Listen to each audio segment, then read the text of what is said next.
Oh, morning everyone. Welcome. Oh. So we'll get started, I think everyone here that's come in. So I'm Dr. Linda Colley. I'm the Clinical Director for Health and Care Portsmouth, which is part of the Hampshire and Isle of Wight Integrated Care Board. I would particularly like to welcome two new councillors to the board this year. So Councillor Steve Pitt, who's leader of the council, and Councillor Graham Heaney, the Labour Group representative. Unfortunately, they have sent their apologies today, so they're not actually in the room, but I still want to formally welcome and obviously thank the councillors who have stepped down from the board. Limited public seating has been made available. However, this meeting is also being webcast to allow the public to attend remotely if they so wish. So just a bit of housekeeping. So if the continuous fire alarm sounds, please evacuate the room and the public gallery by the stairwells. Do not attempt to use the lifts. Please assemble by Queen Victoria's statue in Guildhall Square. In order to comply with the Guildhall Trust fire marshal regulations, anyone who signed in at the Guildhall reception desk should sign out when leaving the building at the end of today's meeting. For the live web streaming, may I draw everyone's attention to the fact that it is being live streamed. Everyone speaking via microphone will be on camera, including those making deputations. Members of the press and public are also permitted to record the meeting on the understanding that it neither disrupts the meeting nor records those stating explicitly that they do not wish to be recorded. Please can everyone use the microphones and remember to switch them off when they have finalised speaking. So there's just a button on the side if you're not sure. We've read the report, so presenters please just highlight any developments that have occurred since the publication. And we're going to now go round for introductions. So if we start over with Matt. Councillor Matthew Willington, Cabinet Member, Community Wellbeing, Health and Care, and the Co-Chair of the Health and Wellbeing Board. Thank you. Terry Norton, Deputy Police and Crime Commissioner for Hampshire and the Isle of Wight. Councillor Lewis Gosling, the Conservative rep on the board. I'm John Sparks. This is my first meeting. I'm Medical Director for Solent Adult Services in Portsmouth. Morning, I'm Jo Pinhorn. I am the Deputy Chief Operating Officer at Solent and I'm here representing the Chief Operating Officer. Hello, I'm Helen Atkinson. I'm the Director of Public Health, Portsmouth. And I'm Kelly Nash from the Strategy Team of Portsmouth City Council and provide support to the board. Morning, James Hill, Director of Housing, Neighbourhood and Building Services for Portsmouth City Council. Councillor Susie Horton. I'm the Cabinet Member for Children, Families and Education. Jo York, I'm Hampshire and Isle of Wight ICB Director for Portsmouth and also have a joint role with the local authority here. I'm Sarah Daly. I'm the Director of Children, Families and Education here in Portsmouth. Hi, Roger Batterbury, Chairperson, Health Watch Portsmouth. Good morning, I'm Innes Richards. I'm deputising for Lorna Reevely and I'm from Hive, Portsmouth. Good morning, Chief Inspector Andy MacDonald, Hampshire and Isle of Wight Police. Morning everybody, David Williams, Chief Executive, Portsmouth City Council. Anna Martin, Democratic Services. Thank you. And we've received apologies for absence from Councillor Graham Heaney, Councillor Steve Pitt, Sarah Beattie, Andy Biddle, Penny Emmerett, Paul Markham, Kirsty Ranford, Lorna Reevely and Paul Riddle. Is that correct? Lovely, thank you. So moving on to the agenda today, do we have any declarations of interest? No. Minutes of the previous meeting on the 15th of February. So I actually wasn't here for that meeting, so I'll rely on all of you for accuracy, please. So page 1, first of all. Page 2. Page 3. Page 4. Page 5. Page 6. Page 7. And page 8. Is everyone happy that they're accurate? Yeah. Fantastic, thank you. Were there any actions arising from the manner that you were aware of? No. Fantastic, thank you. So over to, who's doing this one? Jo York, Integrated Board. Thank you. So the report that we've got is from the Integrated Care Board and it sets out the draft joint forward plan, and the joint forward plan each ICB is required to produce, and it sits alongside the integrated partnership, Hampshire and Isle of Wight integrated care partnership strategy. So this is really for noting for the board and to the board to continue to support the development of the plan. And I think lots of people have been involved around the table, Sarah, David, Helen, with and Matt, around the development of the integrated care partnership strategy.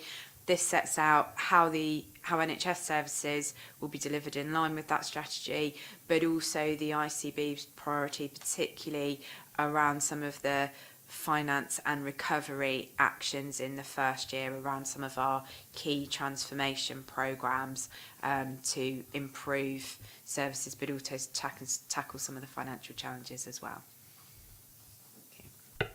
Is there any questions or comments for Joe?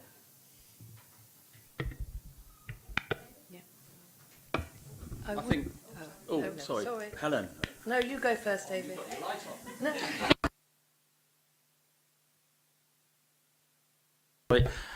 What I would say is I think it's really important that at the moment there's quite a difficult position, a very sensible strategy and some very big financial and general resource pressures.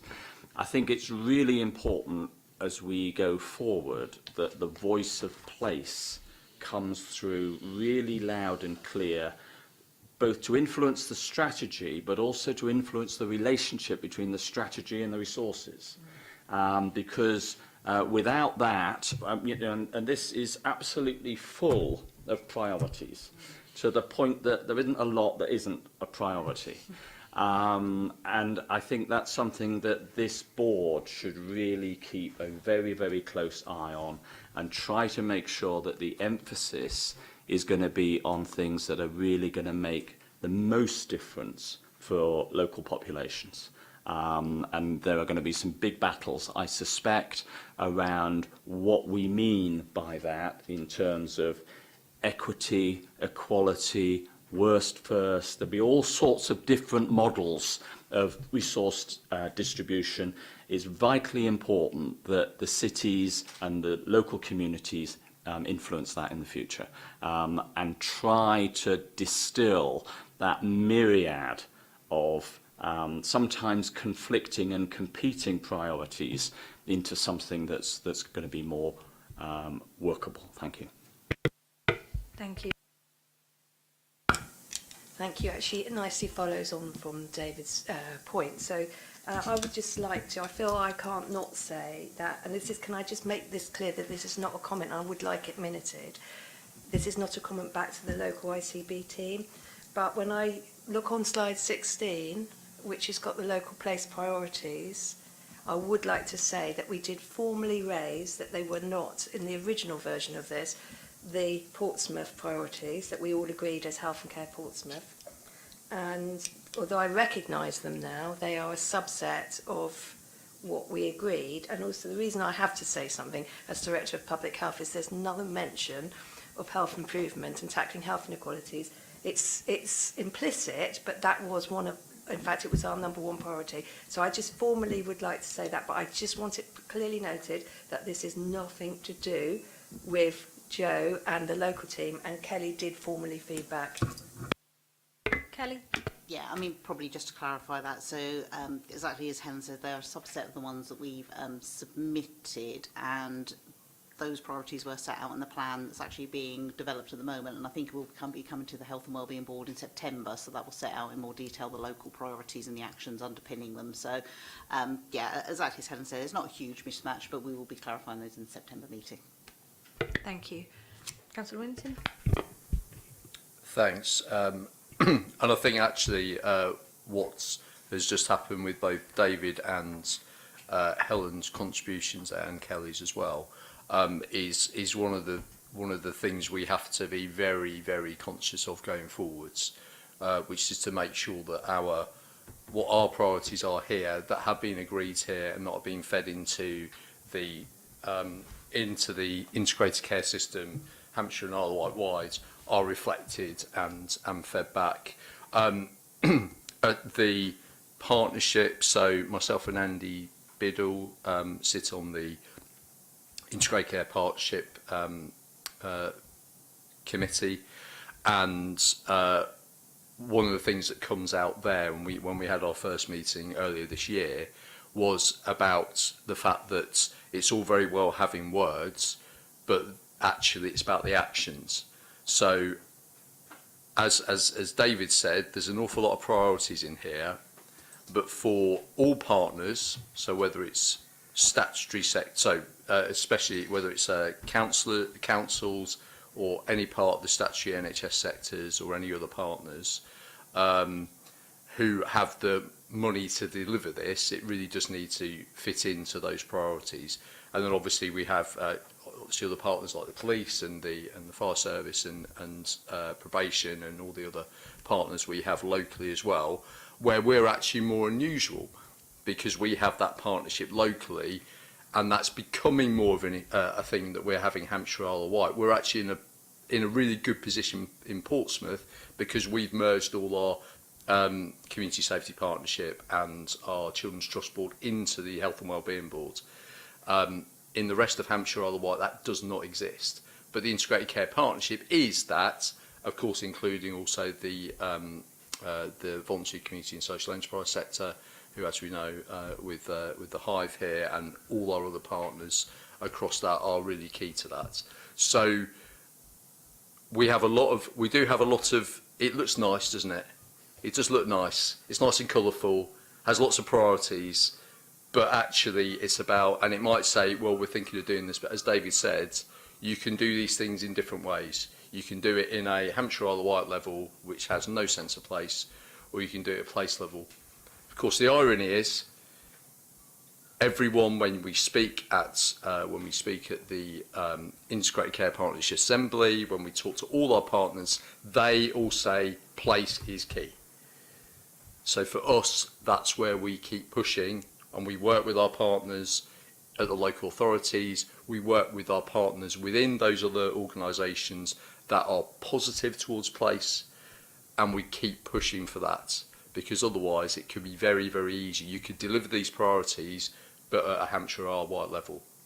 So that's really our key thing, and it's about us working in Portsmouth, but also with our partners outside Portsmouth, because they all feel the same way as well. So happy to accept this through with the proviso, as Helen has mentioned, but the frustrating thing is we have to do this. We have to keep looking and going, hang on a minute, that doesn't reflect what we've done locally. We've got our we've got our health and wellbeing strategy, which feeds into the integrated care strategy and all these strategies that the Hampshire Isle of Wight ICS do. But in the same way as we are reflecting what is in that strategy, they should be reflecting about what's in our strategy. And if we don't see that, then we have to pull up and say, hang on a minute, that's not what we agreed. And we have done as you've asked in terms of integrating that into our health and wellbeing strategy, and therefore the other way should happen as well. So it's, as David said, this is interesting times. There's going to be lots of pushing and pulling, and we're going to hear a bit more coming up about fusion as well. And that could be another bit of pushing and pulling, because it's got to be about us keeping our focus locally, but also recognising our partners around the rest of the county feel exactly the same way we do as well. Oh, thank you. Roger? Thank you. I agree with all the previous speakers. I think very important that we consider place and the people of the city. I'm just a bit concerned about the financial context. Having been in a meeting recently, finding out that the chair of the meeting had taken Mars and was leaving on the Friday, and I think there's more ICB Portsmouth staff leaving at the end of the month. I've heard that the cost savings are 20% this year for Portsmouth and 30% next year. So just expressing a cause of concern about the savings, potentially affecting patient care and the provision of services. You know, staff leaving is a shock. I wasn't expecting that. So just making those points. Thank you, Linda. Thank you. Joe, did you want to come in and then? Yeah, so I think taking sort of David, Matt and Helen's points first and then yours, Roger, specifically around the ICB. So I think that there is an opportunity for, this is still a draft report, although it you know, they're aiming to get a good draft done by the end of June for sign-off in July. There is still the opportunity for us to formally feed back our comments and for those to be considered, and particularly around the priorities, because we did feedback that, and it still doesn't feel like it's landed in the way we would expect it to be recognised. So again, I think we can feed that back through the Health and Wellbeing Board. And the other comments around place. One of the things we've discussed in a number of forums and are trying to progress over the summer with ICB colleagues is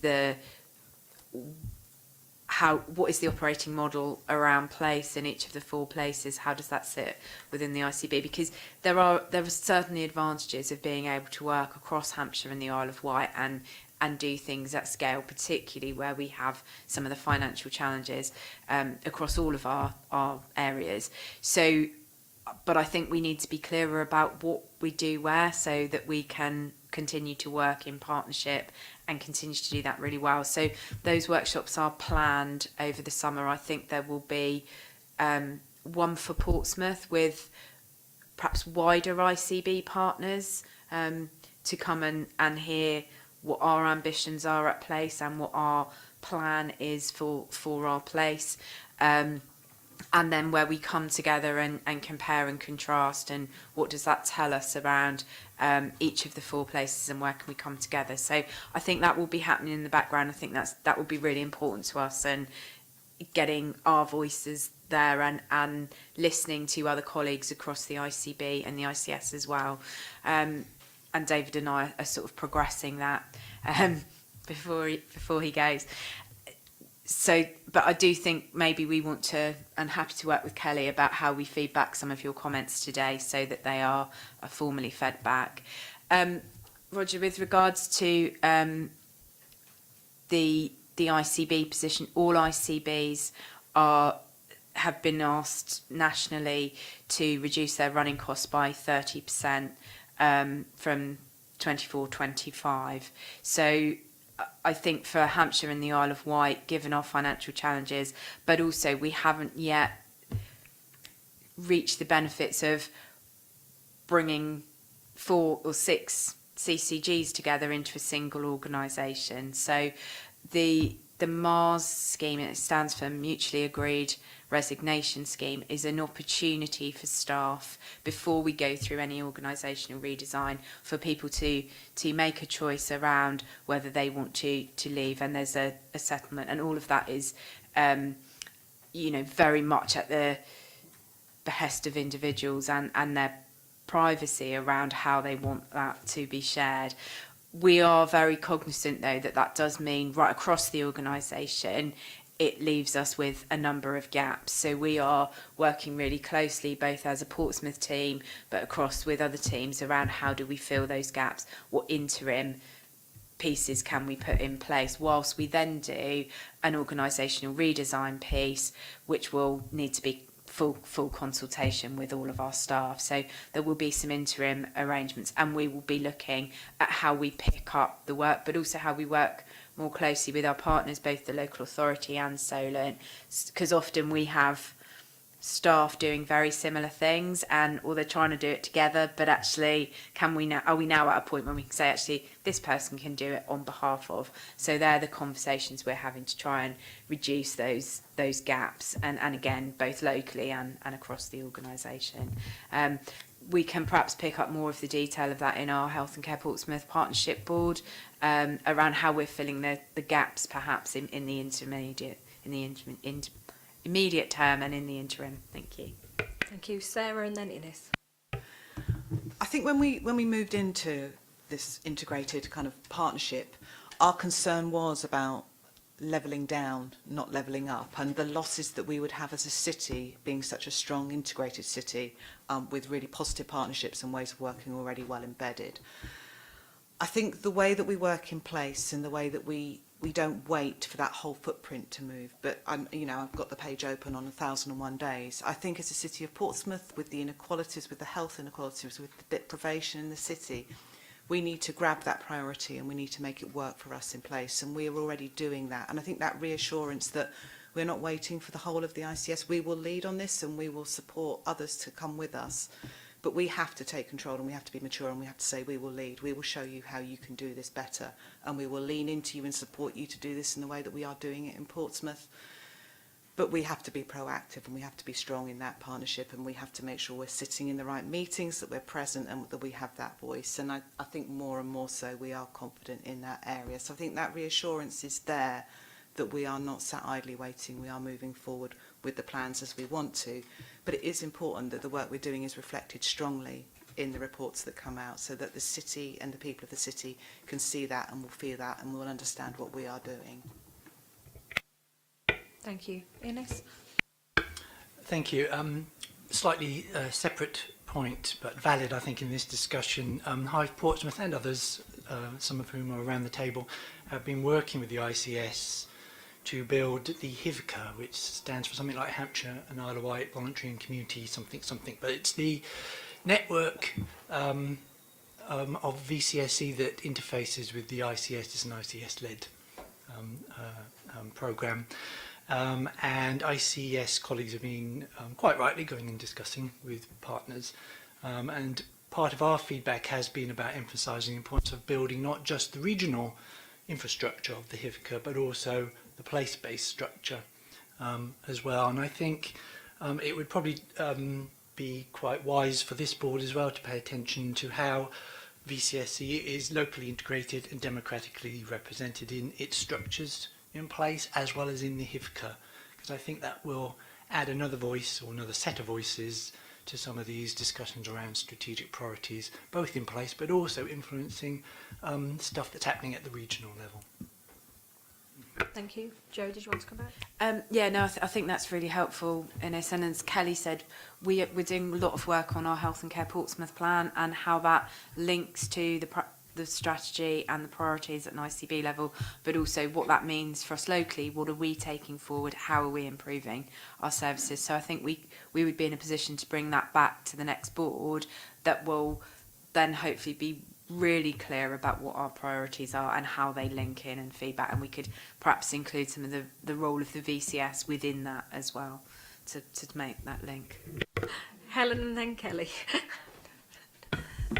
Again, adding, I think I don't want to give the impression that we're being done to, because I think building on exactly what Sarah says, there are a lot of people in Health and Care Portsmouth who are actually supporting ICB development. So Jo very kindly mentioned the ICP strategy, which we've all been involved in, but actually it is, I'm going to say, local. It's pretty much local government, Health and Care Portsmouth and Health and Care Portsmouth staff who've been contributing to those across the whole piece. So not only has obviously Hayden and Sarah's team been leading the children's and had the opportunity to influence, if you look at the sub priorities, for instance, the mental health, emotional wellbeing, the DPH from Hampshire's leading that, CVD, it's the DPH from Southampton, and actually working very closely with Ines, Lorna and Hive, we've been leading on, and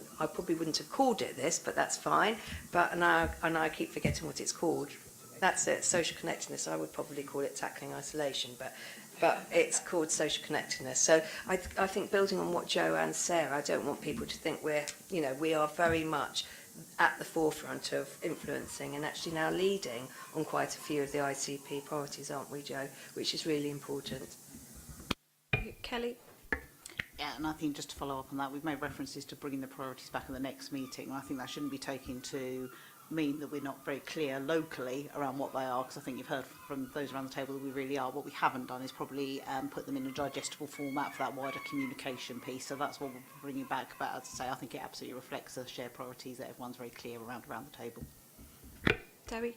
it's just to come back on the point about the HIVCA, if that's okay, and it's just to sort of, I think, to make sure that a politician of sorts is cited at some point on the developments there. It's going to need somebody to be lobbying in. It's going to need some, you know, there's no elected mayor in Hampshire. It's going to, so it will probably need someone that can have those connections in there. I'm not sure if that's a local politician or, you know, I mean, realistically, what choice do we have?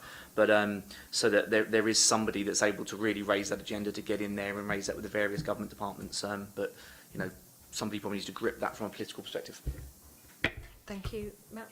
Yeah, so we had a presentation about this at the Integrated Care Partnership steering group at the last one. We've got our next one later in July. So that's already been discussed at that forum, and that will be at that forum because that fits in and it joins in with the partnership. So that's obviously, and just to sort of reiterate for those who don't know, the Integrated Care Partnership is currently chaired by my counterpart as Political Health Wellbeing Board Chair and Cabinet Member from Southampton, and will be moving through in on a rotational basis, on an annual basis, for the chairs of the political chairs of the Health Wellbeing Boards for the four primary health wellbeing boards. So that's the forum whereby that work is feeding into, and as I say, we had that very initial presentation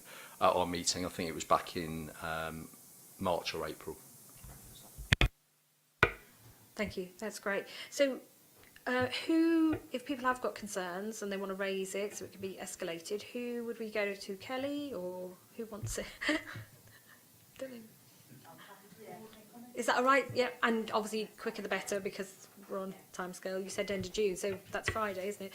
Yeah, so I think we can obviously through the minutes reflect some of the comments that we've got, but if people wanted to add anything, and Kelly and I can work together to take that, and also to share again the priorities that we've shared and have that conversation about they're not quite landing right with us. How do we you know, resolve that issue as well.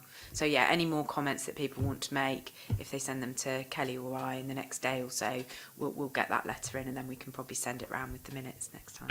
That's great. Thank you very much. So moving on to Health and Care Portsmouth Project Fusion, and I believe it's Jo who's going to do this one. Thank you, and my colleague John, who's our clinical director in Adults Portsmouth, will also be here to answer any questions as well. I'm not sure about how much people know this is my first meeting, so I'll just give a brief overview first of all, and then any questions that anyone might have. So we are working on a programme of work to bring together the four community provider organisations across Hampshire and Isle of Wight, which is Solent NHS Trust, Southern Health, the Isle of Wight, and also Sussex Partnership, who provide some CAMs into Hampshire. So that is the premise of what we're trying to achieve. Where we are so far, the strategic case was formally approved by the boards of the four provider trusts, and it is also supported by the ICB and NHS England. The next milestone we have is to take the full business case to the trust boards in October. But in the meantime, we're doing quite a lot of work to agree what the new organisation will look like, recognising a lot of comments I've heard here today. Place remains really important to us. Whilst it will be one organisation, we're really keen that we maintain local delivery and local place. There are some aspects that can be, as Jo said, there are some aspects which can be delivered at scale. We already do that. So dental is a special care dental is delivered across the whole of Hampshire as one entity. Sexual health services are another. But there are some which need to and are really right to remain local. So whilst we want to bring the organisations together and to try and remove some of the unwarranted variation, because there is some things, because they've, as Jo said with the CCGs, things have been commissioned locally and have sort of built up into these organisations. There is an element at times of the same service being delivered slightly differently in each place. So it's about removing some of that so that people get the best service that they can. But this project in its own isn't about changing services. It will give us the platform to then agree and work with our local communities and our partners to see where we can make some of those improvements. And it's about our service user and patient care that we are really working to improve. We are in the middle of a 6-week engagement process with local communities, work really closely with our local authority partners and with the ICB and with our community. So we have a work stream which is really getting into our communities to understand exactly what this would mean for them, what is it that would be of benefit, because it's no point us delivering a new organisation which actually doesn't meet the needs of our population. So that's really critical to us. This is also important to emphasise this is a clinically led piece of work. We have clinical work streams which are led by our clinical directors and other senior clinicians across all of the organisations. Some of the services are already starting to work together. Our children's services have made really good connections across the organisations and are working closely together. There's a number of workshops and other activities to try and make sure that we're listening to our populations, listening to our partners, and also listening to our staff. They're the ones delivering the services, so they know exactly how we could do this differently or better as a merged organisation. But as I said, it's not changing our service delivery. The merger of the organisations actually enables us to think about what we do next to improve it. I don't think of anything else. Oh, just one thing to note, that the new chair of the organisation has been appointed now. That's Lynn Hunt, who's the chair of Southern at the moment. The CEO appointment process starts next week as well, so that will be the next appointment, and then the executive boards and the rest of the structure will be defined from there. Is there anything I've missed, John? Just the timeline for completing the merger is April next year, but it's acknowledged that actually that isn't a kind of point in time. Actually, it's a process, and it's going to go on well beyond that in terms of developing services across Solent and Southern and the Isle of Wight, but placing actually the neighbourhoods. Some services are best delivered at a neighbourhood PCN level, and it's trying to make sure that it's clear what services are at what level. Thank you. Any comments or questions? Helen? I would just like to say, in support of the presentation that Joe's just given, or the discussion, is that because we all have, and I think Sarah will echo my concerns, we've obviously, and Joe, we've got very much integrated services here, which includes integration with Solent. And I think in response to some of our concerns, bearing in mind the conversations we've just had about coming up to one big organisation, that we lose the place integrated working, we've been meeting bi-monthly with the medical director from Southern, who has taken this lead around children's services and sexual health services, which Joe mentioned. And I think that's been really helpful, both to continually be able to raise our concerns in a open, honest conversation, which is what we've had, and I think Hayden has attended, would say that. But obviously, to keep that conversation going is going to be really important, because people will change. But I think you've heard our concerns and are listening to our concerns. However, I think we're going to have to continue that, because it's all well and good, and I think we're seeing that at the moment in the conversation we had about the ICS. In the run up to a change, conversation's good. Obviously, it's ensuring that that continues then into delivery. And I think we are all dependent on each other, aren't we? Because our services are so integrated. You know, we've got Solent, we've got NHS staff who are managed by council staff, we've got council staff who are managed by NHS staff from Solent, so it's going to be really, really important.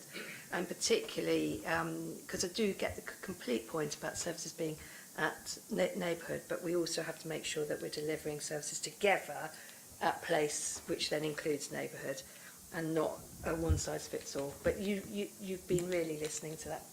And I think we feel that we are being listened to and that we are part of the conversation. Thank you. Roger? Yes, Project Fusion, or towards a new organisation. Certainly Healthwatch became aware of Project Fusion and raised it with the engagement team at Solent. And a community partners group came, which I think Jo was talking about in her presentation. And there was an opportunity to be a community partners co-chair, so I jumped at the opportunity and chaired last week's meeting, which was fascinating, bringing all the community partners in the region together. So just to share that, but also to completely agree with everything Helen's just said. I have to say it's very important that place, neighbourhoods, PCNs all thought about in the mix, and the conversation must go on beyond next April, which I think your colleague, whose name I didn't quite hear at the beginning, but yeah, I think it's important it doesn't stop come next April. Thank you. Jo? Yeah, I'd just like to echo some of those comments. And Alistair was at the HOSP last week, and I know local councillors were also raising concerns and wanting very strongly to continue that integrated approach. And I think, obviously the ICB is working very closely with yourselves and the community mental health, other mental health partners to develop the strategy for Fusion and the kind of the high level commissioning intentions. And I think it's really important that links into the conversations with community partners and the engagement with communities, because I think the rationale behind our integration journey in Portsmouth was very much based on what our residents told us, that they only want to tell their story once. They don't understand why services arrive like buses. You wait for ages for one, then 3 turn up at once, and you're not quite sure which one is the right one. So it's that's driven our journey in Portsmouth, and I think it would be interesting to see if we see those same conversations, same needs coming through, because I think that's really powerful in why we think being that integrated delivery model is so important, and how we can strengthen that through the Fusion journey, really. So I think there's a role for all of us in that, but I think that community engagement work is going to be absolutely critical to this as well, so that we get the right strategy and the right model. Thank you. John? Yeah, if I just say, the Portsmouth system is really highly regarded because of that integration, and I think people are looking into Portsmouth to see how it's done here, perhaps not fully understanding the amount of work that it's taken to get to that point. And I think it's also reflected in the performance figures in terms of things like discharges from QA, how well Portsmouth's performing in that area. And so I see a lot of my role is about protecting that and making sure that integration is a real priority for Portsmouth Place, and that we level up elsewhere rather than levelling down in Portsmouth. Thank you. So Matt and then Susie. Thanks, and thanks for the report. So I requested the report because we haven't had anything at the Health and Wellbeing Board about Fusion, which is really concerning, actually, bearing in mind it's been going on for quite some time, and obviously, Jo, well, actually both of you, I know you're sort of newer in post, so it's certainly not anything personal there at all.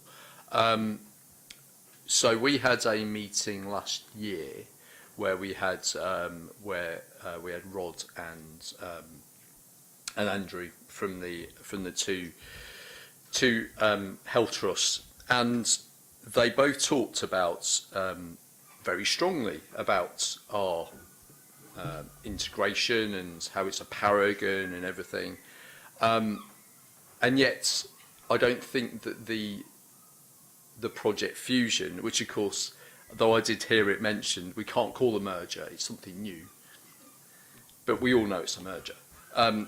We don't really see the benefits of what benefit it's going to be for Portsmouth compared to what we have now.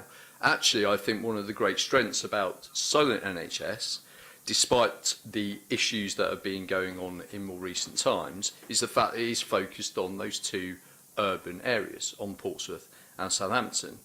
And we know that Southern Health has a very checkered history, and the impression, not just of people within the system, but also within the employees at Solent, having worked until last month for a contracted out bit of Solent NHS Trust, when I worked for Remind for Solent Mines, was talking to colleagues there, they just think it's going to be a takeover of Southern Health.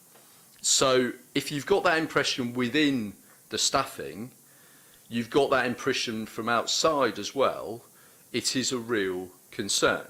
And we all know about the financial difficulties that Southern Health have had as well, and it just seems to be, this seems to be a process whereby you can get Portsmouth Southampton disadvantaged for the issues that Southern Health have had over many, many years by becoming one large organisation. So I think that is just a general thing, is it still hasn't really been, this is a really good presentation, and I'd say thank you for the report, but it really doesn't show how this is going to be better. And actually what we should always be looking for is this is going to be better. You know, the Project Fusion, whatever this new trust is going to be called, if indeed it happens, how that's going to improve things, when we know from everything we get from you is integration is key, integration is important, and we are a paragon. And that's something that's been mentioned. I think the other side of it is, and this does come from my personal experience, is integration isn't just about the City Council and the NHS. It's about our voluntary community and social enterprise sector partners. And they are absolutely key and critical to that. And frankly, in the last year or so, the interaction with the VCSE locally has been pretty rubbish. And there have been decisions made and ways that things have been done which have been pretty awful. And therefore, rebuilding that trust and understanding about, again, if Project Fusion is an opportunity for anything, it's an opportunity to rebuild relationships, because relationships in certain areas become very poor, but we also know we have other relationships in other areas which are extremely strong. So I think that's, so my concern is I still don't see what benefit this is going to be, apart from an administrative convenience for two NHS trusts, becoming one NHS trust. I have the real concerns about the integration side, that it's good words, but how is that going to be implemented and secured into there, not just for Portsmouth's benefit, but for Southampton's, for Hampshire, and for the Isle of Wight as well. How is that going to be strengthened and embedded into that strategy, and isn't just going to be something that can then be, well, we'll just do it for a time being, and then it's just going to become, well, it's just administratively easier just to do everything Hampshire Isle of Wight wise.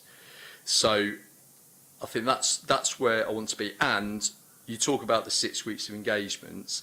I've just looked through my calendar. I have not had an invite to any meetings specifically for me about Project Fusion. There's nothing there. And that's something that I would have expected that I would have in my diary as a formal meeting request for myself, at least myself and the other political health and wellbeing board chairs, perhaps other members of the administration here and with administrations from elsewhere. I don't know if something from Police and Crime Commissioner, if that's come through at all, to Terry or come through other sources. So I think having something reaching out rather than thinking, well, we're doing this and then expecting people to come in, and that's not great. So, and we know, and just as a last thing, obviously we represent not just the system in terms of our health and wellbeing boards for Portsmouth, but we also represent the employees, a lot of employees of Solent NHS Trust and Southern as well, who live in the city, and they, certainly from my experience, they don't feel particularly engaged. So I'd like to see that more engaged. I know there are ways of getting engaged, but really just having, it's very fatalistic. it's very fatalistic, the attitude of former colleagues. And I would just hope that we just get a better move forward. We're in what, end of June now. This is supposed to happen by next April. It might be a bit longer. Just the engagement needs to be a lot better. Thank you. I understand your comments completely, and I won't be able to answer all of them now, but I will certainly make sure that I take it back and we can feed that into our process. Just a couple of things. I've also heard that some people say it's a takeover by Southern. Some of that is a part of the statutory obligations. So the organisation has to be a foundation trust, and of all of us, Southern are the only ones that are a foundation trust. So they have to be the shell of the arrangement. Joe, tell me if I get this slightly wrong. They have to be the shell of the arrangement. So therefore, that's why it is perceived that way. But genuinely, all of the conversations I've been involved in recently have been a genuine desire to make it a new organisation, not rehash an old organisation, genuinely bringing those together to create something new. So that's one thing that does explain, because I know that if you think you're going to be under the Southern banner, it does make you think that, oh, it's a takeover. But that's one thing. The comms and the engagement, I'll certainly take that back to make sure that we haven't missed anything there. And I will be coming to these meetings in the future so I can make sure I can give an update regularly on that and cover the things that you need covered, certainly. The April 24 date is almost like the start of it. We have all the legal and statutory things we have to do by 1st of April to have one organisation. We'll have a different lanyard. We'll have our payslip will say something different. But the work really starts there. All the stuff we're doing is preparatory work to get us to that point. But that isn't where it stops. It's not like that's the end of it. That's really where we can really start to see some benefits and make a difference. So hopefully we'll be able to communicate that more effectively as we move forward over these months. But the work of what the new organisation looks like is ongoing right as we speak, and we spent a day out on Friday going through it with our senior leaders across all of the organisations to really try and make sure that we are getting the feedback and input from every level of our organisations, and certainly making sure that we are getting that from everyone who may not have that same opportunity that I may have to input to that is really important, because the staff engagement is really key, because they're the people that are actually delivering these services. So absolutely understand your comments there, but I will take back the ones that I can't answer right now, but to make sure that we pick it up. So John, yeah. And I think it's a good question about actually what the benefits are. And the reason I took on this role 6 months or so ago was a lot of it was because of that fusion, because it gives us the power from community services to have a stronger conversation with the ICB about resources coming out to the community, supporting people at home, and making sure that patient voice is heard louder.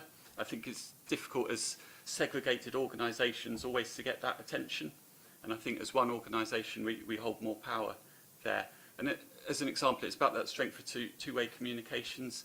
Building virtual wards needs to be different in Portsmouth compared to how it is in Hampshire, and the one-size-fits-all model doesn't work, and it's about feeding back to the ICB that actually there is variation, and we don't want unwarranted variation, but there's lots of variation that's very warranted, and to support that. Thank you, and thank you for waiting. Susie, your turn. I hope this doesn't come across as too simple and stupid, but this links to the previous agenda item as well, is it feels to me like we're dealing with what we were fearing around the loss of opportunities around place. And so when it comes to this item and I look at that, and you think of some of the strengths that we have in the city, which have been based on, as it were, the old model, and of course you think you don't want to lose those, you don't want them to be diluted, or for this one-size-fits-all thing to happen. And I know this is a kind of strategic level, but can this is the stupid bit. Can you give me an example of something, for example, neurodiversity, or something that we feel that in Portsmouth that we have been recognised and there's been feedback about us leading the way, as Sarah's come up with some examples. How in this model would that be protected from a strategic point of view? Because I get the logic, but there's nothing in there that allays my fears around the discussions we've been having around place.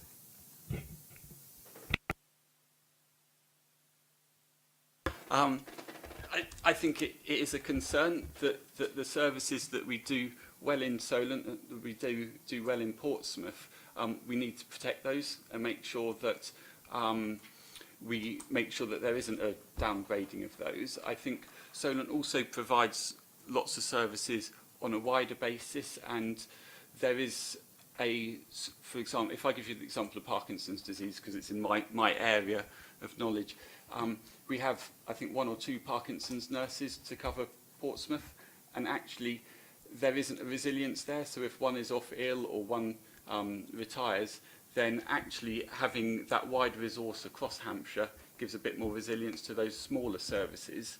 The larger services, such as community nursing, actually are going to be place-based, if not neighbourhood-based, because that it depends on the scope of the work, really. And that would be the same as neurodiversity. Actually, although it's something that we do well in Portsmouth, we can still learn from other areas, and I think that's the other thing, is widening that scope means that you can learn from what's happening elsewhere in the patch. Jo and then Roger. Yeah, thank you. And I think Susie as well, and Matt, because I really do understand the concerns, but just to try and understand, the so what, the purpose of this, I think we have to be realistic, don't we, in Portsmouth, and the challenges that we face and the demands that are the increasing demands that we're seeing on our services means they are becoming less resilient than they have been in the past, and we see that particularly around mental health and our workforce challenges in across the board, medical, dentistry, nursing. So the aim of Fusion is to provide that resilience to those NHS professional services and those statutory services to create resilience in the psychiatry workforce, and then to move together around to develop what is best. But I do think the community engagement is so key in this, to hear what people are saying, because I think what they will still be saying in Portsmouth, and perhaps more so in other areas, is that services don't work in the way that best meets their needs. They're still too hard to access. They're still not joined up enough. And I think it's really important that we play that in, because it's really powerful in how we make the change. And it's not something we're all very good at. So I do think we can learn with our local authority colleagues. The other bit I think we need to say, and again, the role of the ICB in this is around how does this play in with all of the other strategic priorities. So Fusion and the new organisation has to deliver in line with the ICB and the ICS and the ICP partnership strategic priorities, and things like the Fuller report. So, how we integrate community nursing with social care, with primary care is really key, and that has to happen at place. And I think that's the bit we need to see more come out of Fusion around it's the how, isn't it? How will we do this? How will we achieve and strengthen integration, not just in Portsmouth, but across the board? So I think we need to support you in that and link that in. And I don't think between us, the ICB and the Fusion work is getting to where we absolutely need it to be. And I think there's a role for all of us to play in that and to help with that. So really happy to take that back and with colleagues and think about how we can do that, so we get those messages much clearer for our partners. Thank you. Roger. Thanks, Linda. I have to agree with everything that Matt said, and Susie, and nice to hear what Jo's just said. Healthwatch has a regular regional Healthwatch meeting with the Hampshire, Isle of Wight and Southampton Healthwatches, and we had a meeting, I think earlier this year, end of last year, with the engagement lead from Solent, and spoke about Project Fusion because we'd heard about it and fought really hard to get involved and to become a community partner, which I spoke about earlier, but it did seem a bit of a battle with people not really knowing what was happening, the engagement team, which was a shame. We've heard that the Fusion Operational Group, or a name very similar, has asked 4 particular questions of the community partners, one of which I know is, what would you like the name of the new organisation to be, which doesn't seem a great priority. We had a regular meeting with PHU, with Penny and Liz, who hadn't been invited to join any work with Fusion as they provide mental health services at QA, so that was interesting. So we networked them towards Fusion. The regional health watches are quite concerned that initially in some ongoing organisationally led groups are not very patient focused, they're very clinically focused. And we've continually asked questions about place, which I know previous speakers have mentioned, about the provision of specific services like mental health services, because there's been a lot of work locally on provision of mental health services and patient care and involvement. I'm not really clear whether that will be, as John was saying, whether it will be place specific. So just wanted to make those few comments, Linda. Thank you. Jo? Yeah, I think, you know, and to support Solent colleagues and the whole Fusion team, I think you've articulated, Roger, where collectively and with the ICB support we perhaps haven't got that wider engagement quite right yet. And I think the rationale for that is, and to be fair to colleagues, there's a huge job of work to do to create the organisation and to support the staff into that. And it's almost, that's the pre-bit, and that's what I think you say, that's some of the work you're doing now. There won't be changes until April, so I think we do need to give colleagues some support, but also to support you and wider in how we do this wider communication, so that we are all clearer on the benefits of this, both for your staff, but also for our wider communities as well. So, Jo, I was just going to email you to say I've asked Hayley to link in around some of the community events, particularly for Portsmouth, because I think we're really keen on how our local community voice is heard. But again, really happy to take that to ICB colleagues that I know are supporting, about how can we, make that more visible and get support you with the narrative and the messaging around some of this, so it's easier to go out and we're all saying the same things, if that'd be helpful. Thank you. So I think that was a really useful discussion, and I think we're all really keen to hear as things progress. So if we could have it as a regular kind of update, that would be really helpful. Thank you. Better Care Fund, Jo.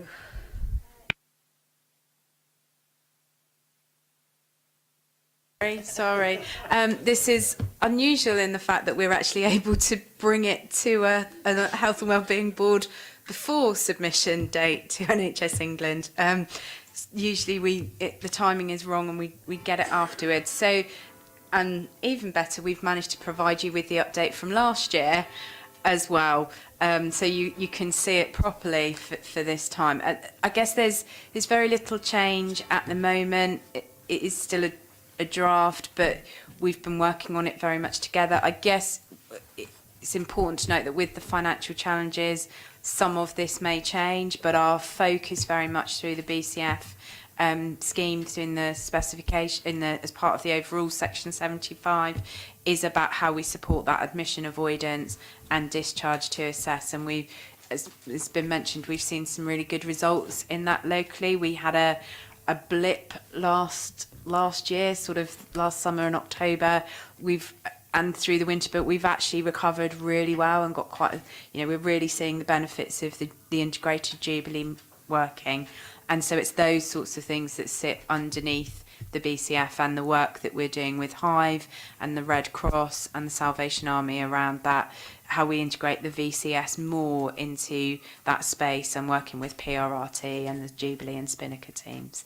So it's fairly familiar, I think. I think we're all really sighted on our joint priorities around this, but we are having to look. We do it every year and at every meeting, but really looking intensively with even more scrutiny around, are we getting best value for everything that we spend through the BCF? So that may mean there'll be some changes to services in year, but the priority for us is getting that D2A pathway right and making sure that we're getting more people going straight home, or that if they do have to go into Jubilee or Spinnaker or a short placement in a care home, that we are moving them through that journey in as timely a way as possible. Thank you. Has anyone got any comments or questions? Oh, Roger. Isn't Jubilee closed? Yes. So the original Jubilee house, yes, it did close, but part of that was we like to confuse ourselves really, because we moved Jubilee and Victory into what we then called the South Sea unit in Harry Sotnick House, and then we renamed it Jubilee. And that was really a CQC reason, wasn't it, predominantly? But also it felt like the right name still for that unit, but it did cause us a little bit of confusion initially. Matt. Yeah, I'd just like to support, as Joe said, just about the D2A. I think it's just worth saying as well, just about BCF, that it's yet again another area where we've got financial pressures incoming, and we're it's where we're not getting the money from central governments that we really need to keep up with inflation and costs and all that kind of stuff. So it's one of those areas that's because we all know how getting D2A right improves things massively. It helps everything. It helps people have more resilience. It helps keep them better for longer. It helps them live the lives they want to live. And obviously, and this is the thing, is why it often is done the wrong way round, but it's all of those things, and it helps get people out of hospital in a timely fashion. And we have, and this is actually a great story of integration, because the way that we work on D2A in this city is one of our real success stories, and something that we've worked on for years to get it right. We've got Simon, who has his joint appointment between who's here at the back of the room, joint appointment between the council and NHS, and with the work that he does with that integrated team on discharges is brilliant. Just to say, on the name of the units, there is a desire to rename it at some point, and on a theme of Sherlock Holmes. So it's something that we talked about before the Jubilee unit merged in and everything. But it's something that I was talking to the leader yesterday about. So I think he's working, but we want to work with the staff to come up with a name. But it's part of the work that the city's doing to. We have a lot of Sherlock Holmes heritage in the city, and we've now got a Mycroft Terrace, I believe, and we're looking for opportunities to name things after Sherlock Holmes or Arthur Conan Doyle stuff. So, any ideas? Maybe Reichenbach House? I don't know. Baskerville Hall? You know, it's yeah. Any ideas? Let us know, and we can feed that in for the staff. Thank you. I don't know, Joe, did you want to come back on any of that? I think I'll leave it to our staff and perhaps the patients to come up with a really good name. And then Jubilee at the moment, and it was apt because it was moved in the Queen's Jubilee year, so that's why we kept the name as well for a while. Just on that point, Matt, thank you. I think, you know, I think D2A is a real success story for us, and the Jubilee unit, or whatever it becomes in the future, is a real success of that integrated partnership. I think, again, it's important that we also recognise we've still got further to go in our admission avoidance piece as well, and how do we turn people around more quickly. So that is a lot of the focus of where the team and Simon and Joe and the team are all doing the work this year as well.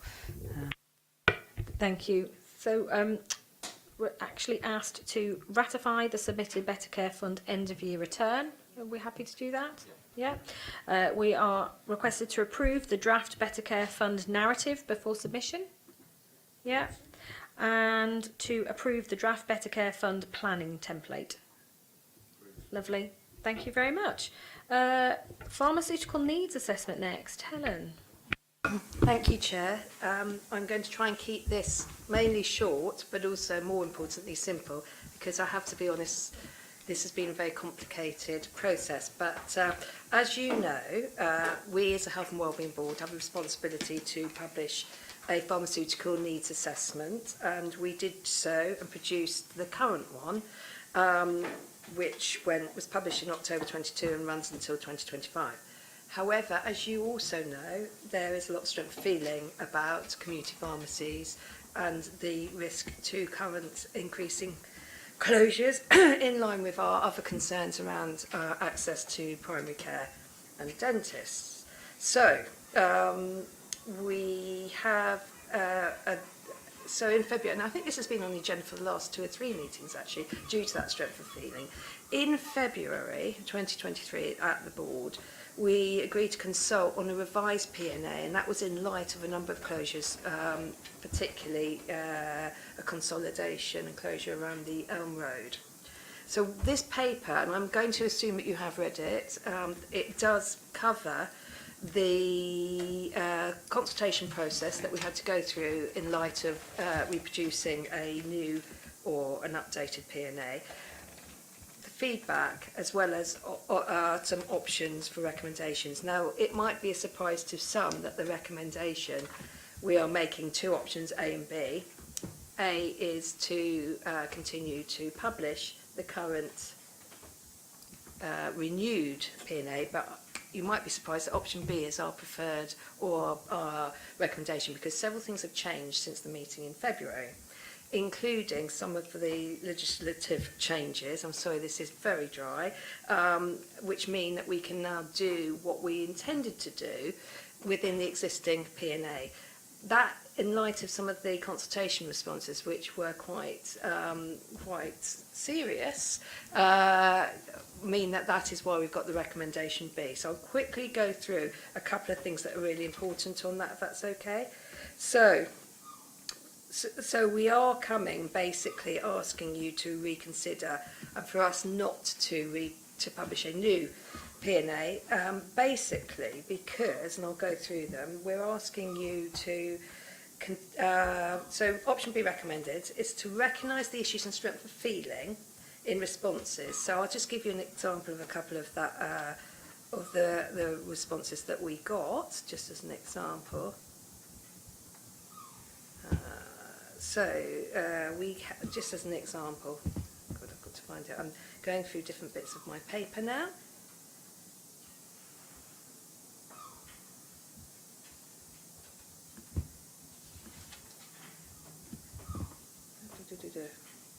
I can't find the exact bit. This is the trouble when you've got too many bits of paper in front of you.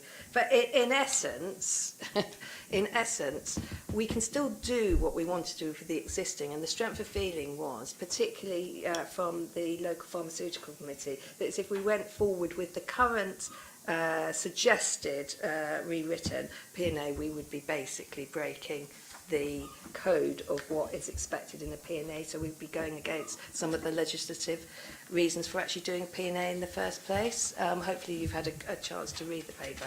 And I think we put ourselves at risk, both from possibly members of local pharmaceutical committee, but also would put ourselves at risk both legally and financially, of being challenged because we're now breaking what we're suggesting might actually break the rules for actually producing a P&A in the first place. I know it's really, really complicated because we are all trying to do the right thing, which is to try to protect the current pharmacies that we've got in a very difficult financial time of cost of living. You know, all of the same pressures from cost of living in terms of costs of energy, rent, etc., on those pharmacies, but also the increasing risk of not being able to employ qualified staff or huge pressure. So we were trying to protect pharmacies, but by doing so we were then putting ourselves at risk of being challenged by pharmacies in essence. So what we're putting ahead of you is a recommendation to go with B, which is that we don't publish a new pharmaceutical recommendation. P&A, we keep to the existing. But we then, if we keep to the existing, I've got two further questions. So that's the first recommendation. If we keep to the existing, we are also asking whether we need to provide a supplementary statement in relation to the closure of the Lloyds and Sainsbury's on Fitzherbert Road. We're suggesting that we don't need to do that because it's not that busy and doesn't have a natural residential community, so we don't think it identifies a gap. So that's recommendation to go for option B. Within that we don't need to do a further supplementary statement. And one of the key issues of people's strength of feeling was about the 100 hours at Drayton Community Pharmacy. So the regulations have now changed, and which mean 100-hour pharmacies can drop to 72 hours, and this is one of the key bits of what we would get challenged on. So the Drayton Prime Pharmacy has updated its supplementary hours to provide service for 68 hours, and is currently also, so that would be services evenings of Monday to Friday and opening on Saturday and Sunday within those 68 hours. And they are also talking, which Joe is aware of, to the ICS and Local Pharmaceutical Committee about being able to secure further hours. So therefore we wouldn't have a gap at the 100 hours pharmacy or equivalently opening now. And anyway, that has changed, so we can't actually raise that as a gap anymore.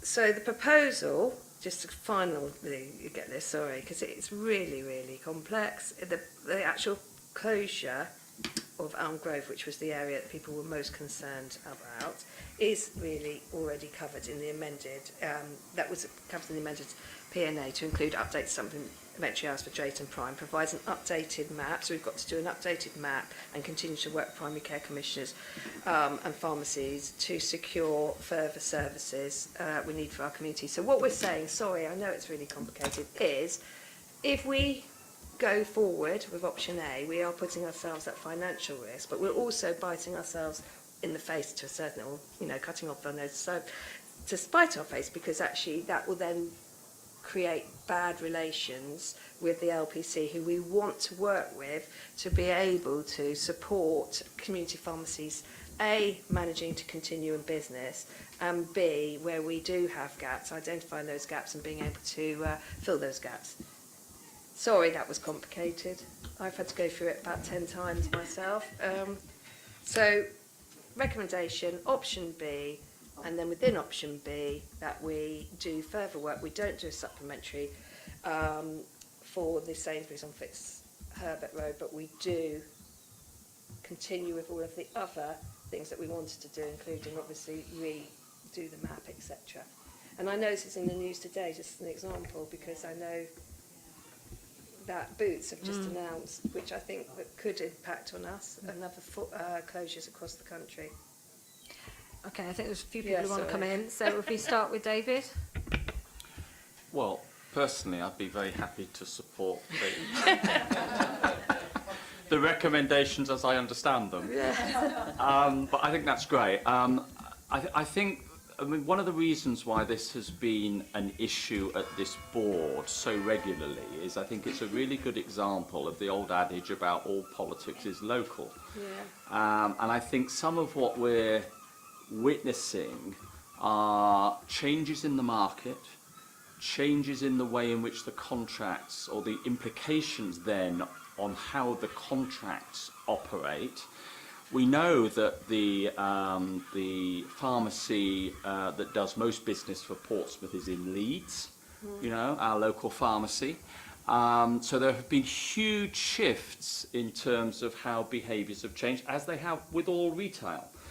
But you know, ironically, at the same time, we've been desperately trying to increase the range of services and the value of the advice that can come from pharmacies. And it was classic, wasn't it? About 3 weeks ago, there were 2 news items on the BBC at the same time. One was about how the pharmacies were going to help the GPs, and the other was about the closure of the pharmacies. So whilst I think it is really important that we hear the views of people on this issue as it impacts locally, I think it's also important that this board thinks about stretching its wings a bit and maybe making some recommendations either to the ICB or direct to the department about the need to be reviewing the way in which this market is structured, because we're operating it as a market, but we're asking it to perform public good. And getting that balance right is always difficult, as we're seeing in so many areas at the moment. I mean, water industry was another big issue, wasn't it, today? So I think that maybe the board should think about making a recommendation either for a discussion and deliberation at the ICB and some recommendations from the ICB up the chain, or it could be an issue for the ICP. But I think it's important that somehow the voice of local people gets into this debate, because at the moment we've got all sorts of bits of technical activity that are having unintended consequences on the ability of local people to receive the advice and the access to pharmaceutical services that they need. Thank you. Thank you. Matt and then Lewis. Thanks. Yeah, this has been a saga, not helped by government legislation landing at the wrong time. So, as you see in the reports, the problem we had with the Elm Grove situation was the fact that it came after we'd wanted to go forward with the pharmaceutical and lead assessments, but before it actually came into place, and therefore it became a retrospective thing, which is why we then looked at doing this amended version, which would then retrospectively say we had a gap and you can't have a gap. And now, obviously, we've had the feedback there, which is effectively we've opened ourselves up to a potential legal challenge on this, which would be unfortunate. And of course, that has already closed. Added to that, we have the situation with Drayton, where if we said there's a gap there, then the place that is now moved to doing more hours at this site would potentially say, well, you're creating a opposition for us by saying there's a gap. You're saying that another pharmacist can come in and therefore we won't do our extra hours, which you can completely understand their point of view. As Helen said, we have the situation where the Sainsbury's pharmacy is not in it has a small community around it, but not very big, and was not a very well used pharmacy. And if that puts any pressure on us not having an out of hours pharmacy, then that seems to be a perverse thing to do. However, we do know our last year's pharmaceutical needs assessment works, because as you see in 5.2, where it mentions about the conclusions of the 2022 PNA have already been used by the Health and Wellbeing Board to oppose the consolidation application by Ron's Pharmacy in February 2023. It came to myself and Linda as in our delegated authority as co-chairs to close the site on London Road and consolidate into the site of 92 Kingston Crescent, which we know has been refused. So we were able to refuse that on the basis of our 2022 pharmaceutical needs assessment. So we know it works, and it was seen as being a valid objection, and that was stopped. That merger and closure was stopped. in terms of saying that, so the gap was there, so if they wanted to pull out, then you've got someone else there instead. So we know the system works. We open ourselves to legal challenge if we don't go for recommendation B, and we also have that risk of creating a situation where we might put at risk our out-of-hours pharmacy. But I think this work has been really helpful, regardless of the fact that the recommendation, which I support, is not to have a new pharmaceutical needs assessment now, and we stick with the one we did in 2022, because what it's done is it has flushed out, A, that we understand our market a bit better now, we understand what their particular concerns are, B, that we know they want to work with us in a positive and constructive way, and I completely agree with what David said as well about us taking this up the line, because I think what we've got here is obviously being mirrored, and we know it's being mirrored right across the integrated care boards, and it's something that we need to sort of the integrated care system, and it's something that we know we need to sort of get up and as David said, you're saying pharmacists are supposed to do more, and then the pharmacists are closing. So, but if we can use our model here to support a model elsewhere and say you can stand up for this, you can say there's a gap when something closes, and you can stop those kind of mergers, it's a really positive point. So I support option B, and I do not think we need to do a supplementary statement either, because that could put at risk our out of hours in Drayton, and it's just unfortunate, I think, looking back, that we had this gap between our decision being made and it actually being formally accepted and implemented, came in the periods where the Elm Grove pharmacy closed, it's really frustrating, but we were caught within a rock and a hard place, really. So I support recommendation B, and the fact we don't need to do a supplementary statement, and I propose that formally. Thank you. Lewis? Thank you. Matt's kind of already highlighted the point, but it was just to pick up on actually the good news story that we've got here, that this plan enabled us to keep the pharmacy in Hilsey, and actually residents have now still able to access that local support that we've kind of all been banging on the table for this morning. So we've got something that works. That's happy to again support the one that works and go with it. Thank you. James? Yeah, thank you. I just wanted to commend the report, because I thought it was very well written, and certainly for me with limited knowledge helped me navigate what is clearly a very complex area.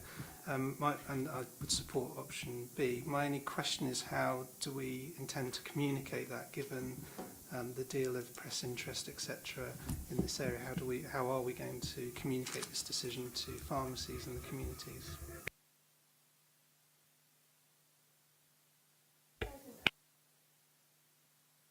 If we look at the response that we got to the consultation, we actually only got 9 responses. It didn't go out as a consultation to the wider public. It really went to professionals in the field, so the LPC, pharmacies, and obviously the commissioners, who are nationally or regionally based at the moment, but that's moving now down to local ICB. So I don't think that, and obviously this paper will be in the public papers, which are open. I think it's more of a question of we can make a decision about a communication strategy, but I don't think people are actually widely aware. That might not be the answer you were looking for, but I think we can possibly look at it as an opportunity to think about how we want to communicate, how we want to work to protect the community pharmacies moving forward, in the same way that we have done a lot of comms work, communications around the same pieces of work that we're doing around NHS dentistry access, and also to protect primary care. So I think we can again work with Health Watch, work with our comms, and think about how we do want to communicate that positive message that that we have raised now. Yeah. Thanks, Helen. And I think one of the things as well that I think is really important about this, and Lewis has touched on this in terms of, and as David said, all politics is local. But I think this is one of the things where I think for us as councillors to take the lead on it. And so I think the communication we need to make. I know that a lot of councillors are aware, but a lot aren't as well. So, but to really make them aware that this is in place, and if they get any wind in their wards that pharmacies are looking to close or anything like that, that we have this that we can then use. So we can use the success of Hilsea to say this does work, raise that with, bring that to our attention in terms of the from the public health side, because it sits under us, and then we can put that in train to make sure that's then flagged up, said this is a pharmacy, they want to close it. Member says, well, obviously that's going to have an impact, and then and we can then do exactly what we did in Hilsea and go, this is going to create a gap, that's unacceptable, and we can approach the closure.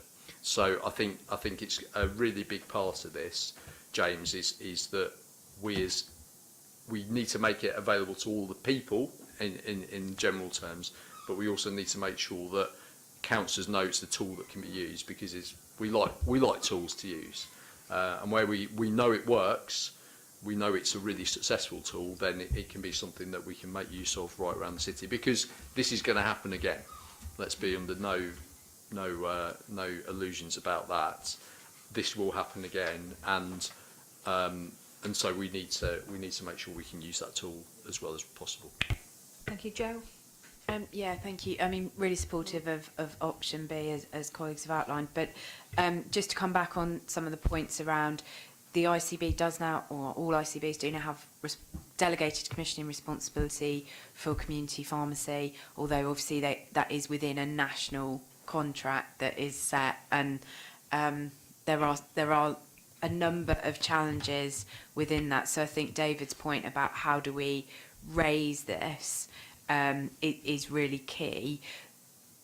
One of our responsibilities, and we're in the very early stages, is developing a community pharmacy strategy. So I think it's really important that we are, as an ICB, communicating and engaging on the development of that strategy with all of our places, our health and wellbeing boards, but also the ICP partnership, which might provide a bit of a platform for some of that discussion as well. So just wanted to add that. Thank you. And so can we just be clear then? We've got to choose whether we're having option B or A. From what I've heard, it looks like we're happy to go with option B, which was what was recommended. Can I just clarify whether we wanted to do a supplementary? Because in here it says it's proposed that we would, or we didn't want to. No, that we didn't want to. You don't want to? Yeah. As the point that Councillor Winston... Yeah, that's why I just want to check. Extended hours at risk. Because in 5.4 it says it's proposed that it is issued, so it made me think that you wanted us to approve that, but you don't. You don't want a supplementary issue necessarily. No. Fine. Is everyone happy with that? Can I just... Well, I suggested that we also made representations to the ICB, and maybe we copy the other health and wellbeing boards into that, because I suspect it's a burning issue. Yeah. So on that point, we're going to go via the ICB route and speak to the other health and wellbeing boards and go that route in. Lovely. Can we put that on as a recommendation as well then, please? Thank you. And now I'd like to welcome Lisa Wills from the Community Safety Plan update. She's the Strategy and Partnership Manager, so she's going to come and do that for us.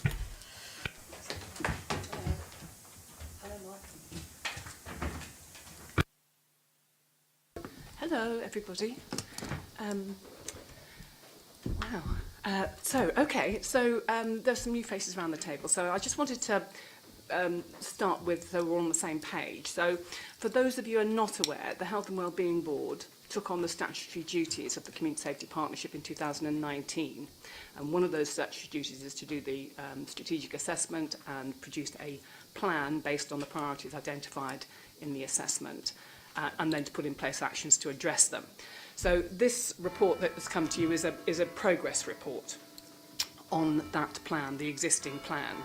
And overall, there's been consistent and good progress, but we do have some long-term challenges, as lots of cities do. Just to make the point that these are really long-term strategic priorities, and they underline and drive the issues in the city. But they're supported by a whole range of operational activity, hence the length of the report, actually. I'm sorry it was very long, but there's a lot of stuff going on.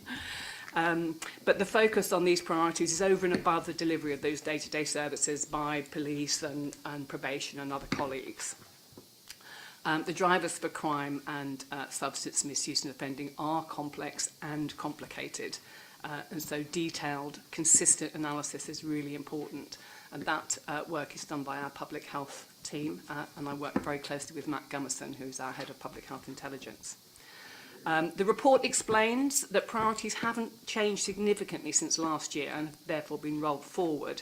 It's also important to explain that community safety activity is fully mainstreamed across the council in Portsmouth now. So work to address the priorities that we've identified is delivered under a range of other related strategies and plans.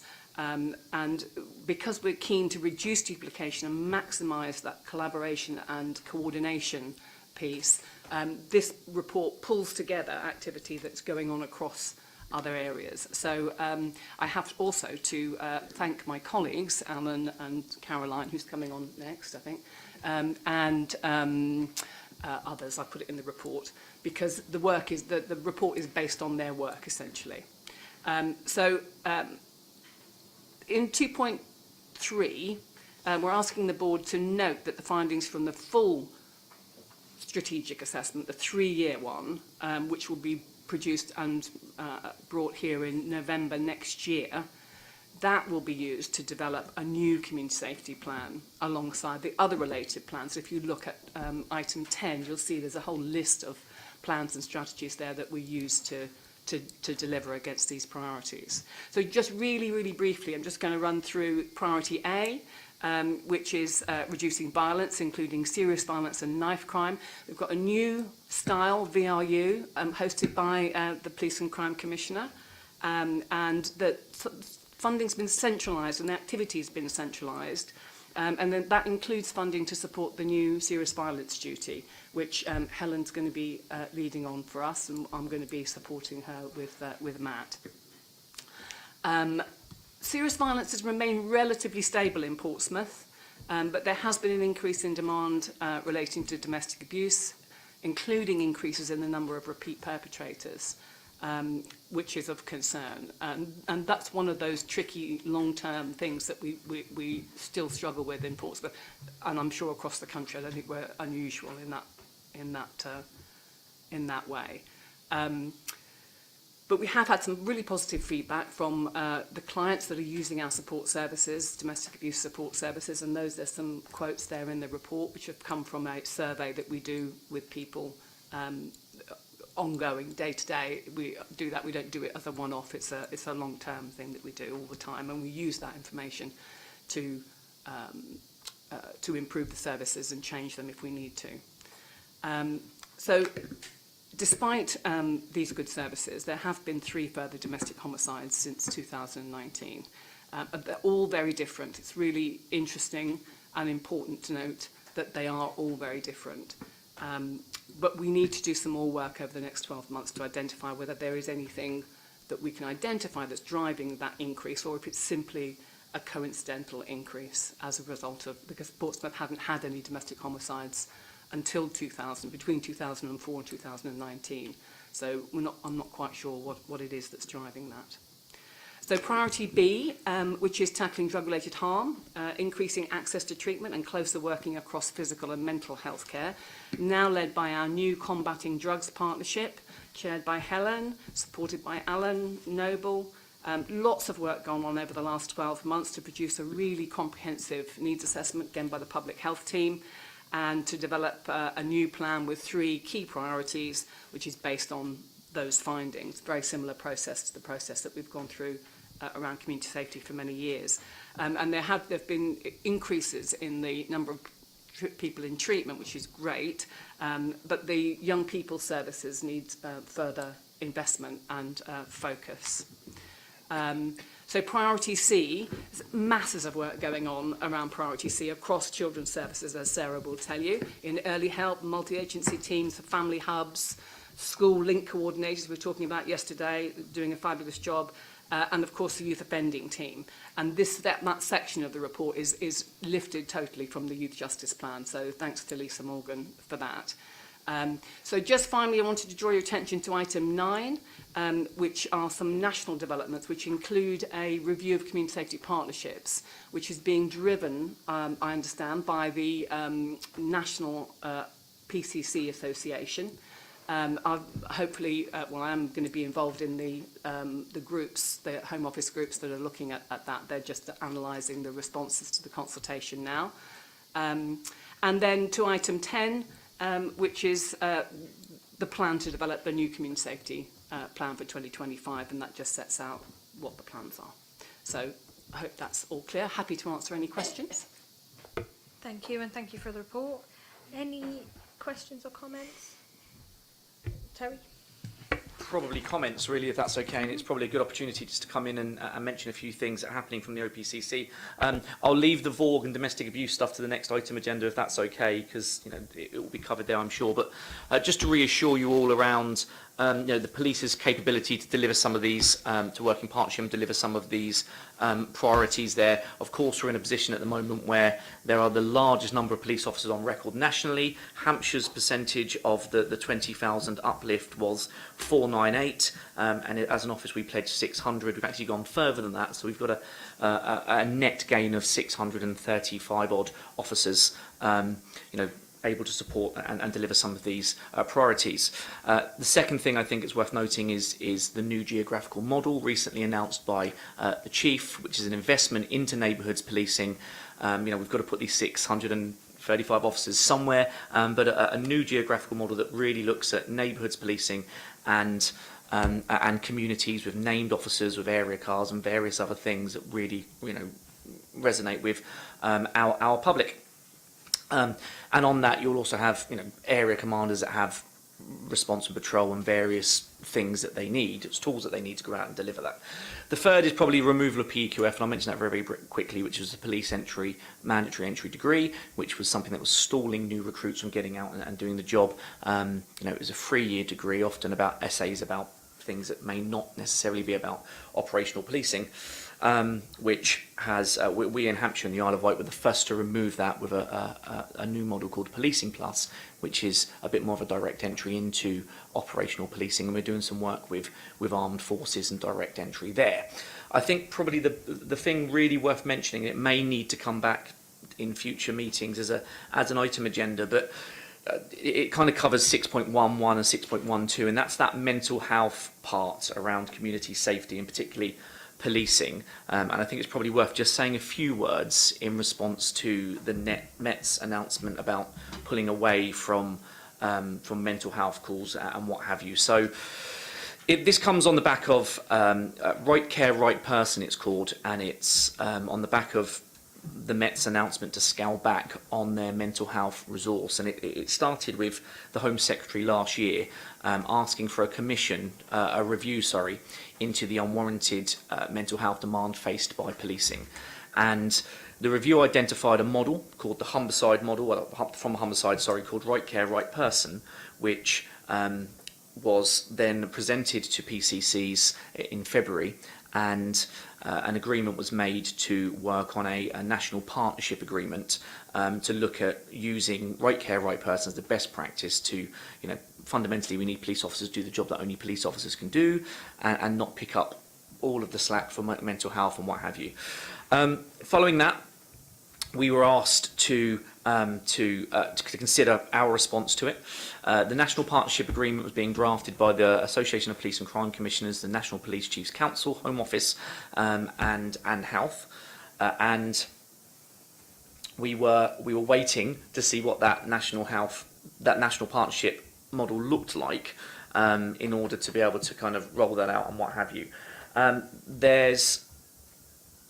It's fair to say that the Met probably jumped the gun a little bit, really, and went straight away with it and started making an announcement, which has probably left a little bit of a divide between police and NHS. But there is a national SPOC that's on on hand to deal with that transition.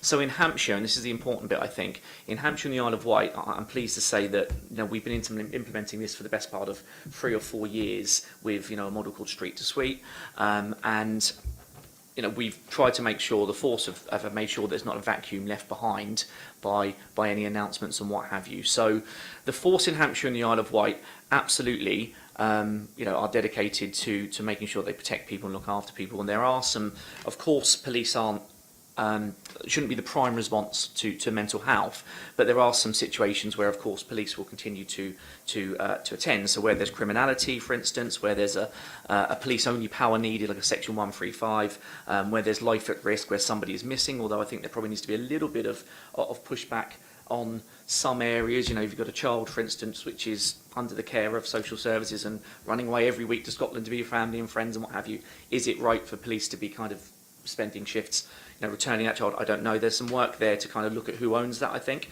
And of course, where there's violence and aggression, that's beyond the ability of hospitals and health providers to manage. But over the last 4 years, the force have looked at this Section 136, and that is something that gives police emergency powers to take someone from a public place to a place of safety, and they do that through a number of things. So we've got mental health ambulances, so designated vehicles that can attend and deal with the provisions on site there, which is really, really helpful. There's rapid response vehicles that are there to kind of attend scenes and give various advice to the police or the other services there, maybe health or fire. We've got mental health assessment transport, which are unmarked people carrier type vehicles, which can take various people from one place to another sensibly and without subtly, I guess, without having a police officer dressed in uniform with branding all over the vans. And there's various other things that we do in terms of making sure there's mental health support in 101, community cafes, so that situations can be de-escalated in communities. But the relationship between health and the police is a strong one, that they've worked together for the best part of 4 years, looking at crisis alternatives, triaging in 111. And I don't want the board to feel that there's a hard stop from Hampshire Constabulary around mental health. It's it's fair to say that we've been doing this for a long time. We probably haven't shouted about it as much as we should have done, or the force should have done, but that's because they're waiting for a national model and what have you. But Hampshire is in a very good place in terms of its relationship between frontline officers and mental health services. Thank you. I think that's a really useful update, and I think that's why it's so important that you are fully involved in Project Fusion, so that moving forward you can make sure those are strengthened and not lost. Sarah. Yeah, I just want to say thank you. I think it's a really strong report, and I think it's a really informative report reflecting the work done across different parts of the city and across the City Council and partners beyond.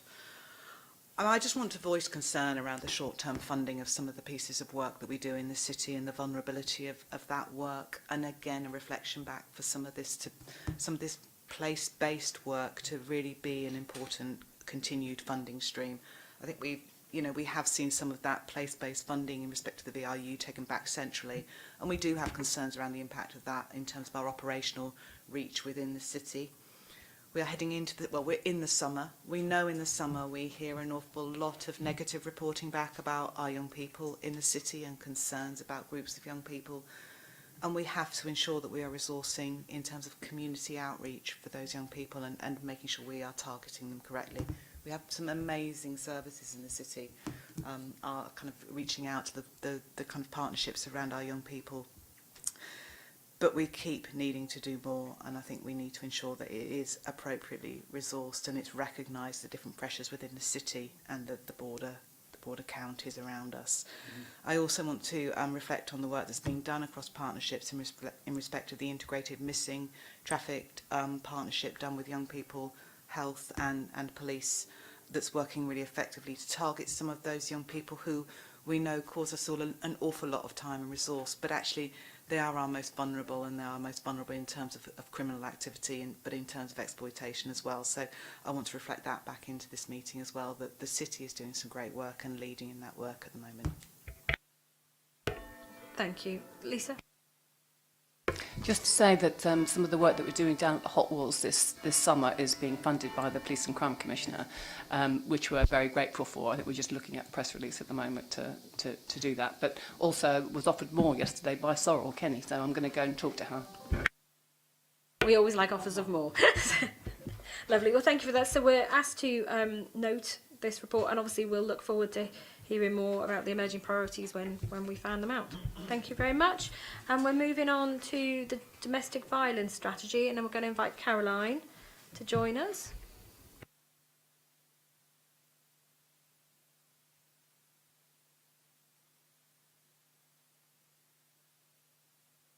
Good morning. Thank you for having me here. This is not the domestic violence strategy. This is the violence against women and girls strategy proposal. And it's important to say that because I was going to say it a little bit later on, but often when we talk about violence against women and girls, we're really talking about domestic abuse. And actually, violence against women and girls is a spectrum of behaviours. It is the cultural norms that create a space for violence. It is sexual crime in public places. It is more niche activity, including honour-based violence, revenge porn and upskirting. So it is a spectrum, and it's understandable that our minds go to domestic abuse because you'll be aware from Lisa's report that it is one of the largest drivers of violent crime reported by police in the city. It is something that we've done a lot of work on for some time. But in recent years, high-profile cases and moves nationally through the National Expectation Statement are inviting us to look more broadly at violence against women and girls and to come up with more comprehensive response in partnership together. So you'll be aware that we came to the board together, myself and Paul Markham, to present a paper in November of last year that said that what we would like to do is to look at what our local response is in Portsmouth and to see what we can do better together to maximise that. So following on from that report, we have worked together to review and explore local plans, and we're also connected regionally to the work of the Police Crime Commissioner's Vaughan Task Force. And what I brought back today is a short summary paper just seeking your approval to progress towards the development of a violence against women and girls strategy for the city in partnership, of which, when we've done that work, we'll bring it back to this board to ratify. We've been to the domestic abuse strategy group yesterday and had that discussion there. They welcomed this. They can see how there are a number of opportunities that it presents.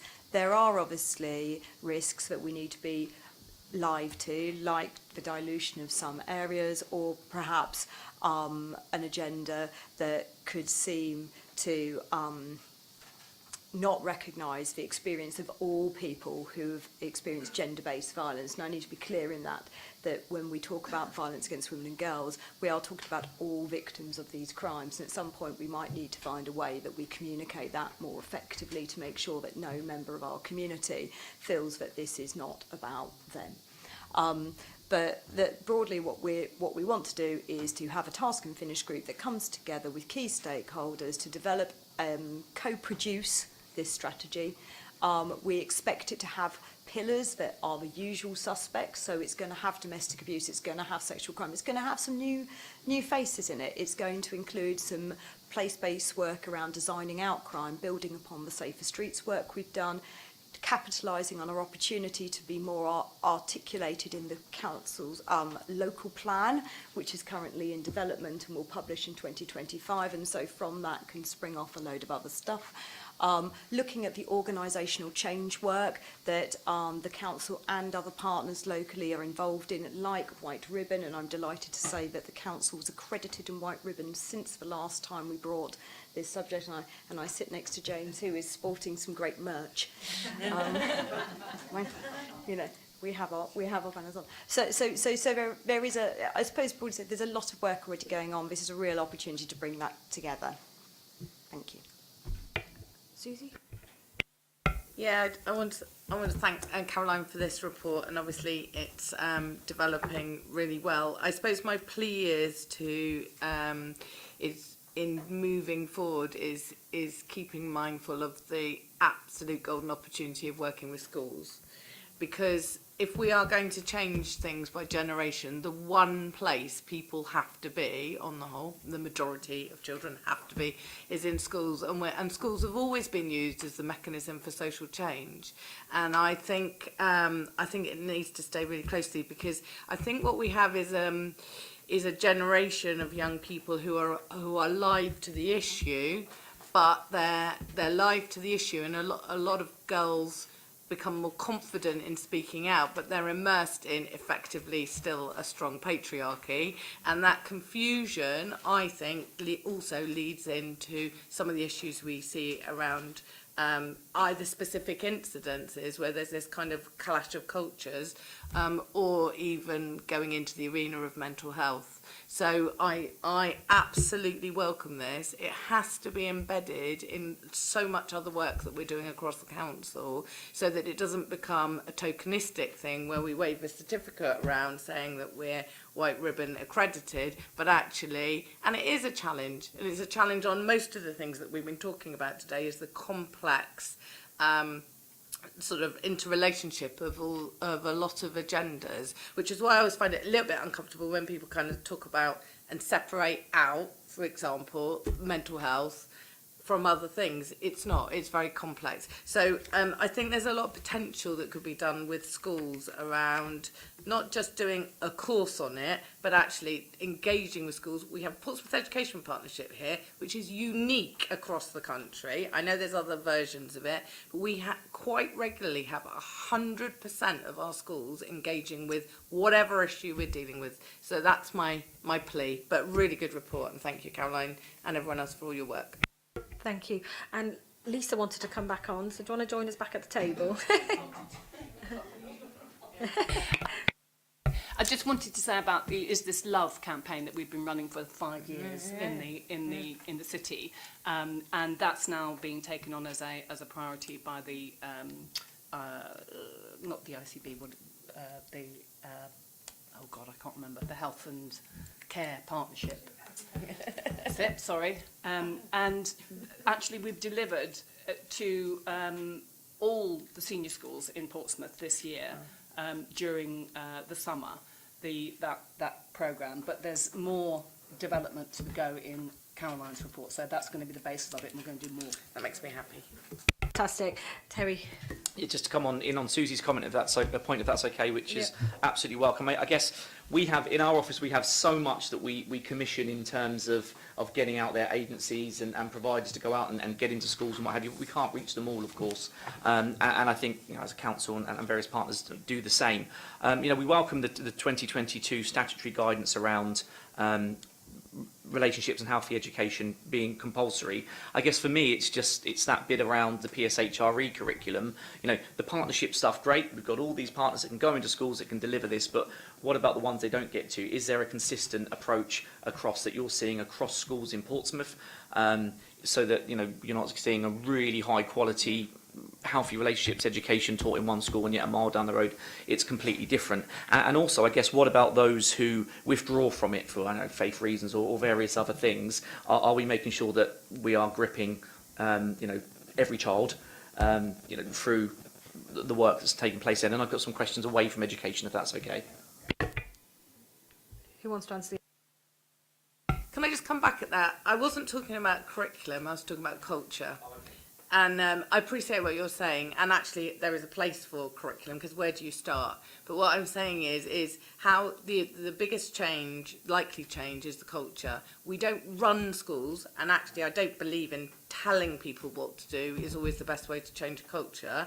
However, we can use this as a mechanism through our relationships with schools to actually influence that culture. For example, about what we will and not tolerate, how we challenge, what we stand up for. So sorry, I just wanted to clarify that the curriculum stuff I'm really aware of, and I think it's got its place, but that's not quite what my point was about. Thank you. Do you want to come back in with your other points? I'll move away from education, if that's okay. So you mentioned that there was a brief agenda or an item, a consultation in the Portsmouth Strategic DA Board, but I think it was quite time pressured yesterday, is that right? So I guess my first question is, are there plans for further consultation on the strategy and work streams of external partners? Yes, because the strategy is going to be co-produced with our key stakeholders and partners, so that in itself is a form of consultation. But then once we have reached a position where we feel that we want to open that out more widely, we will do. But that, I think that will be the first mechanism for that engagement. And I figured that was the case. So hearing you talk about partners today was clear that was the case. So I wanted to cover that. That's okay. And we've heard a lot about place-based today, haven't we? And negatives of one-size-fits-all models. But in terms of not wanting to duplicate or replace existing work, I think it would be important to hear if there has been any work that's taken place to look at other local authorities and what they're experiencing and what they've done to kind of prevent that duplication. Yeah, so what's really interesting is when you look at other local authority areas that have created a VORG strategy, and then you read the VORG strategy, it's primarily around domestic abuse.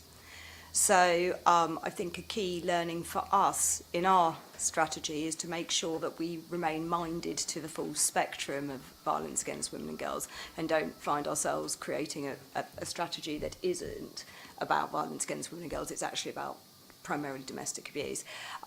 We've done some work locally just to have a look at where we are, comparatively. As you'll see from the report, that building a better picture of need locally is part of the work we're going to do. So I'm not going to steal any sandwiches by reporting early now.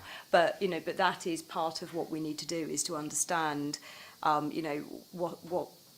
what is our narrative compared to others, and also where there is any other best practice that we can build upon. And actually what is really useful is the piece of work that I'm leading on it for the VORG task group at the moment, which is to look at what is the offer regionally in the Hampshire and Isle of Wight area, just because I think there is a difference of what residents do experience perhaps in the city versus what they'd experience if they just leave the wrong side of the Bedhampton Road.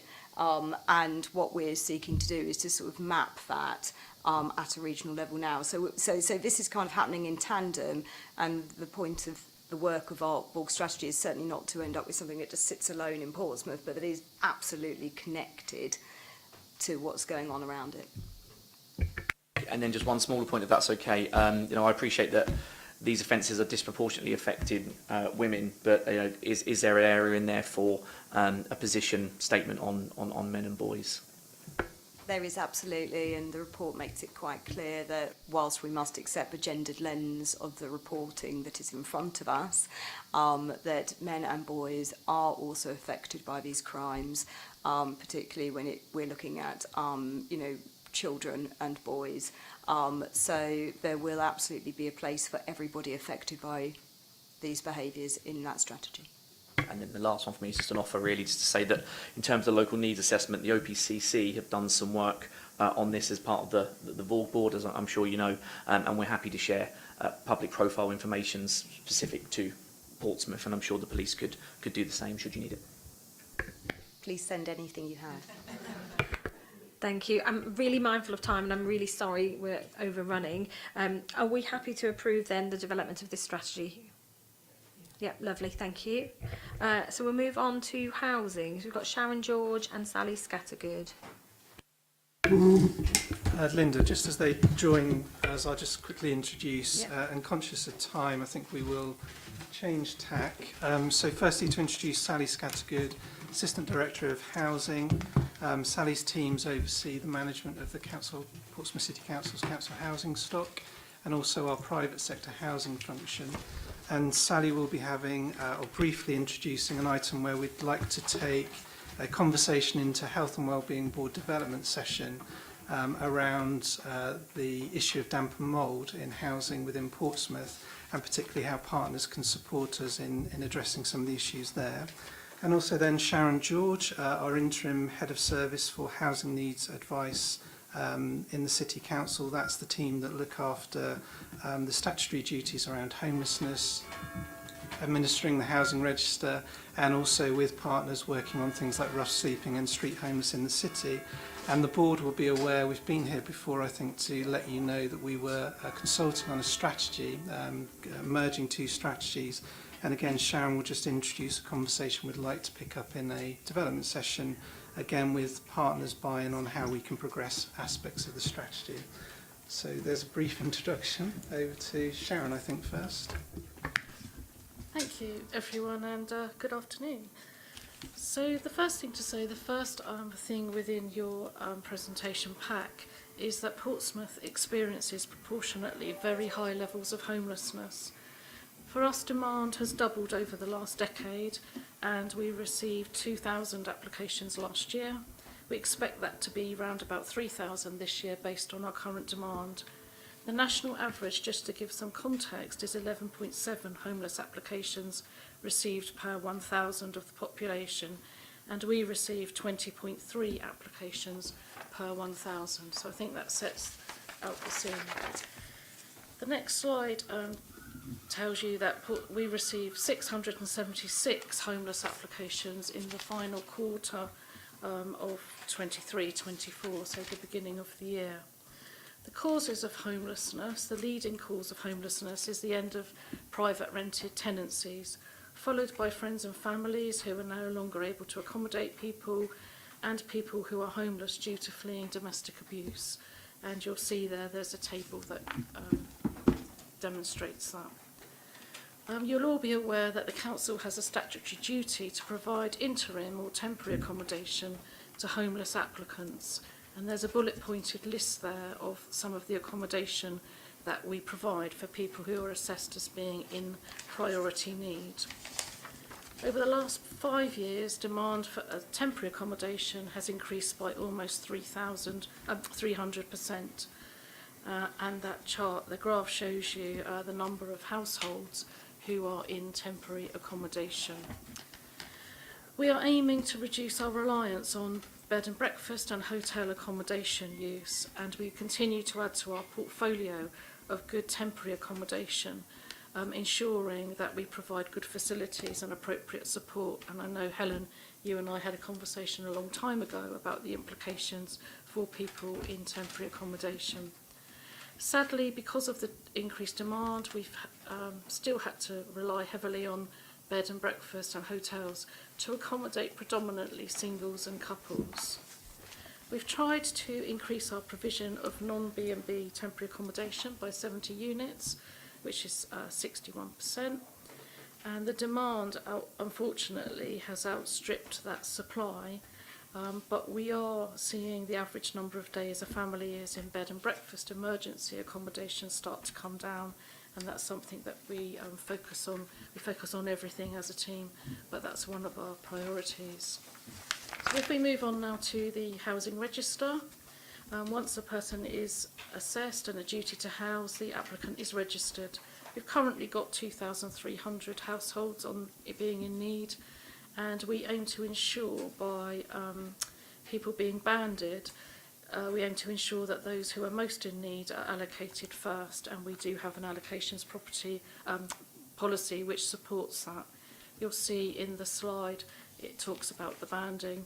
We are seeing more people in the higher or exceptional banding, and we're understanding what that is for. As James has outlined, we are implementing the homelessness and rough sleeping strategy, and we're working to develop models of housing that suit people at different stages in their lives. And Sally will talk about developing the stronger models for support for long-term successful tenancies. We currently have 2 separate strategies which cover homelessness and rough sleeping, and we are looking, the Homelessness Act from 2002 explains what we need to consider in our review. We're currently reviewing those 2 strategies and sets out the frequency and publication every 5 years. We must include within the strategy how we'll secure sufficient accommodation now and in the future, and we're working very hard to understand that. The review is underway, and it's shown a need to combine those 2 strategies, and a review into homelessness is also underway. The findings of the review will inform the strategy, which is due for consultation before the end of this year. So far, we've spoken to service users, partner agencies and other stakeholders, and that has included a number of in-depth conversations with people who have used our services. Formal consultation will commence in the late summer, and we really urge it will come to this board with the permission of the chair, and we will really urge people to participate within that. We have some emerging themes which are there for you to see, 6 emerging themes, and one of the key areas within that is that we identified that people who have complex needs living in temporary accommodation without support were failing to maintain those tenancies because they needed support to sustain that. So we began a pilot with Two Saints, which is one of our commission providers, for them to offer supported temporary accommodation. We provide 32 units with kitchen and laundry facilities, and key workers support the families and individuals with life skills. So of the 59 homeless applicants to have moved through the accommodation scheme, 53% moved to social housing or into another private rented tenancy, and another 24% moved into supported housing. That includes people that went into alcohol and drug rehabilitation. The key thing within that graph is around the number of people that were evicted. We only had 2, and by being evicted, that makes you intentionally homeless. We do some further work.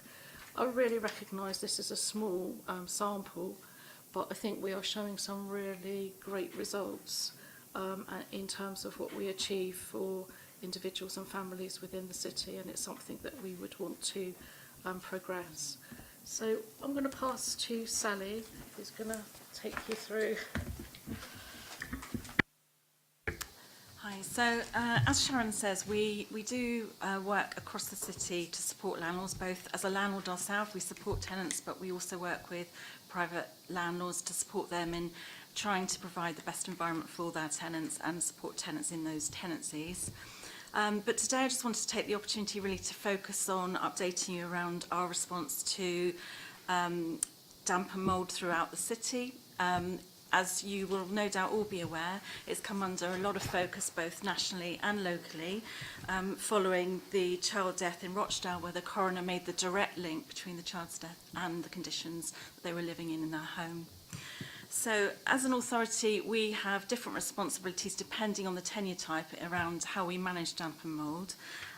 So I won't go through all of the slides, but I will just sort of summarise. So our role regarding private sector tenancies is one where we like to work with landlords to support them to ensure that their properties are fit for their tenants to live in, that they provide safe and comfortable environments for their tenants. And so we receive complaints from tenants who will come through to the private sector team. They will report incidents of damp and mould in their homes. We'll always try to encourage them to address that through their landlords initially, but where that looks like it's breaking down, we'll go out and step in and carry out an inspection.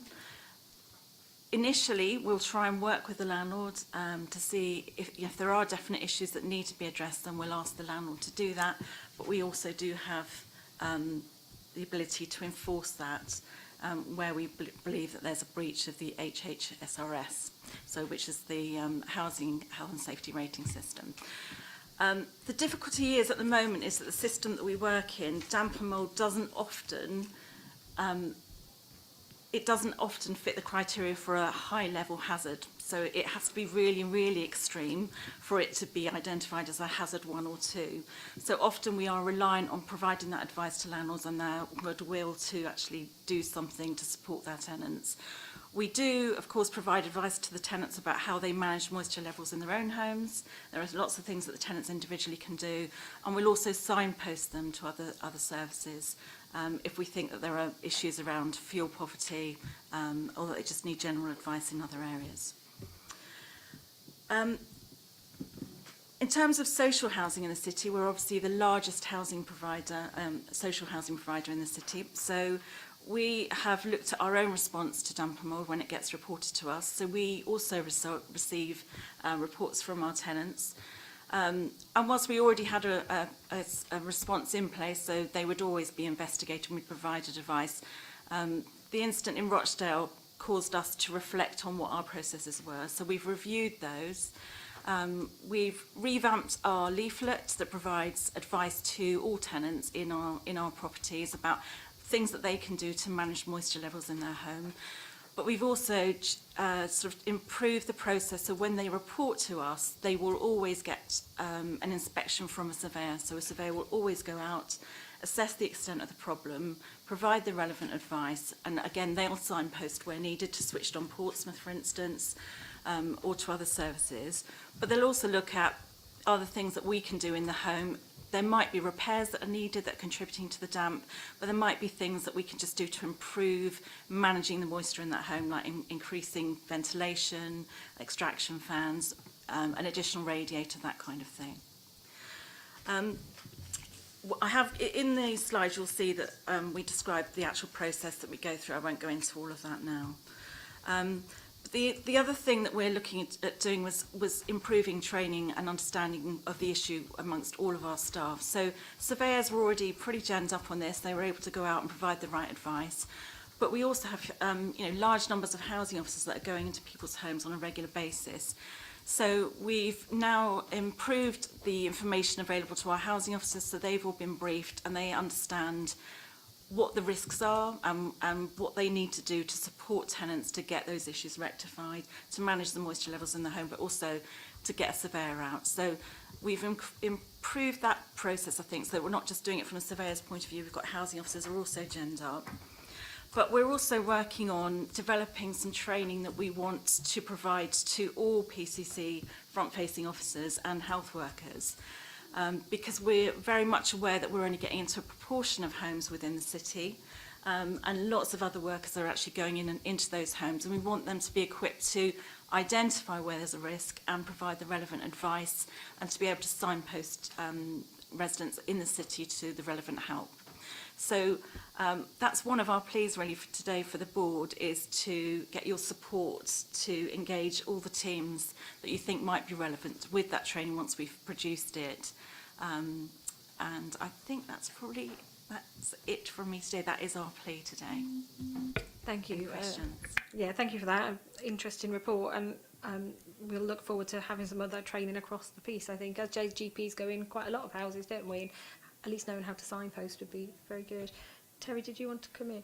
Very quickly, if that's okay. I think it's a really, really good report. I guess for me, as an aside, it would be helpful to know what the picture looked like specifically in terms of rough sleeping post-pandemic. I think everyone, were quite clear that Portsmouth City Council did a really good job gripping people, wrapping them up, taking care of them during lockdown periods. Was that used as an opportunity to sign up for support needed, right partnership agencies and all of that sort of stuff, and kind of get that paperwork sort of side of things done, or did we return back to a similar picture that was seen pre-pandemic? We were able to develop the rough sleeping pathway so we can provide accommodation in the city for roughly 105 individuals at one time.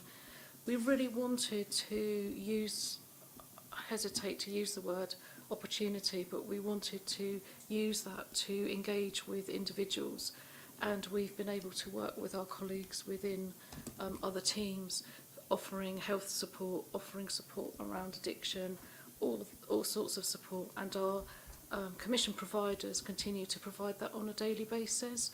We still operate a rough sleeping day service, which is within the city, and people can access that for any need that they have. But we are proactive in going out with an outreach team on the street to offer that support to people. So yes, it's strengthened since then. It's really, really reassuring. Thank you. Thank you. Sarah? I mean, just very quickly, again, to reflect on the quality of the report and the information, and that phenomenal success of the supported temporary accommodation, to see those outcomes and to see such a very, very small number in terms of those evicted is really positive. So I do hope that we can somehow make that grow and see that reaching into more of our vulnerable communities. It's an excellent piece of work. And just to say, we will absolutely back the training as well in terms of that damp and mould. I know it's something that social workers see, health visitors, all of that midwifery, and we will lean into those integrated services and ensure they're signed up. So yeah, great work. Thank you. And there was a suggestion about some development session time. Kelly, can we? Sorry. Yeah, so this is part of that sequence we've been doing of taking our health and wellbeing strategy themes, looking at as the broader board, and then taking some of those things in for a more in-depth conversation about what individual partners can do support from that angle within that session. So yeah, we've scheduled a session where we'll get a chance to look at this in more detail and just pull out any of those other themes where we can be supporting more. But yeah, I think really helpful to continue this sequence of bringing the themes forward, because it is giving us an opportunity to look at the strategic work in a way we probably haven't done before. And I think just to trail at the next meeting, we'll be looking at the positive relationships theme. Lovely. Thank you. Thank you for that. So we're moving on to stroke recovery service, and I'm very sorry for keeping you ladies waiting. So we've got Jane Walker, who's Head of Adult Care and Support, and Rachel Roberts, Deputy Director for Adult Social Care, who's going to join us.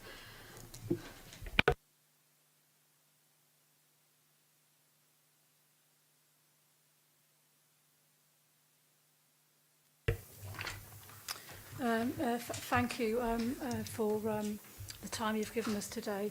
We've brought an information paper which is highlighting a decision that we've made within adult social care and kind of gives the rationale for that decision and talks about the services and support that are available to people in the community. And I'd just like to thank Jane for writing the report. Given how short of time everybody is, I wasn't proposing to go through the report. It's quite short, so I was going to invite questions from people. Thank you.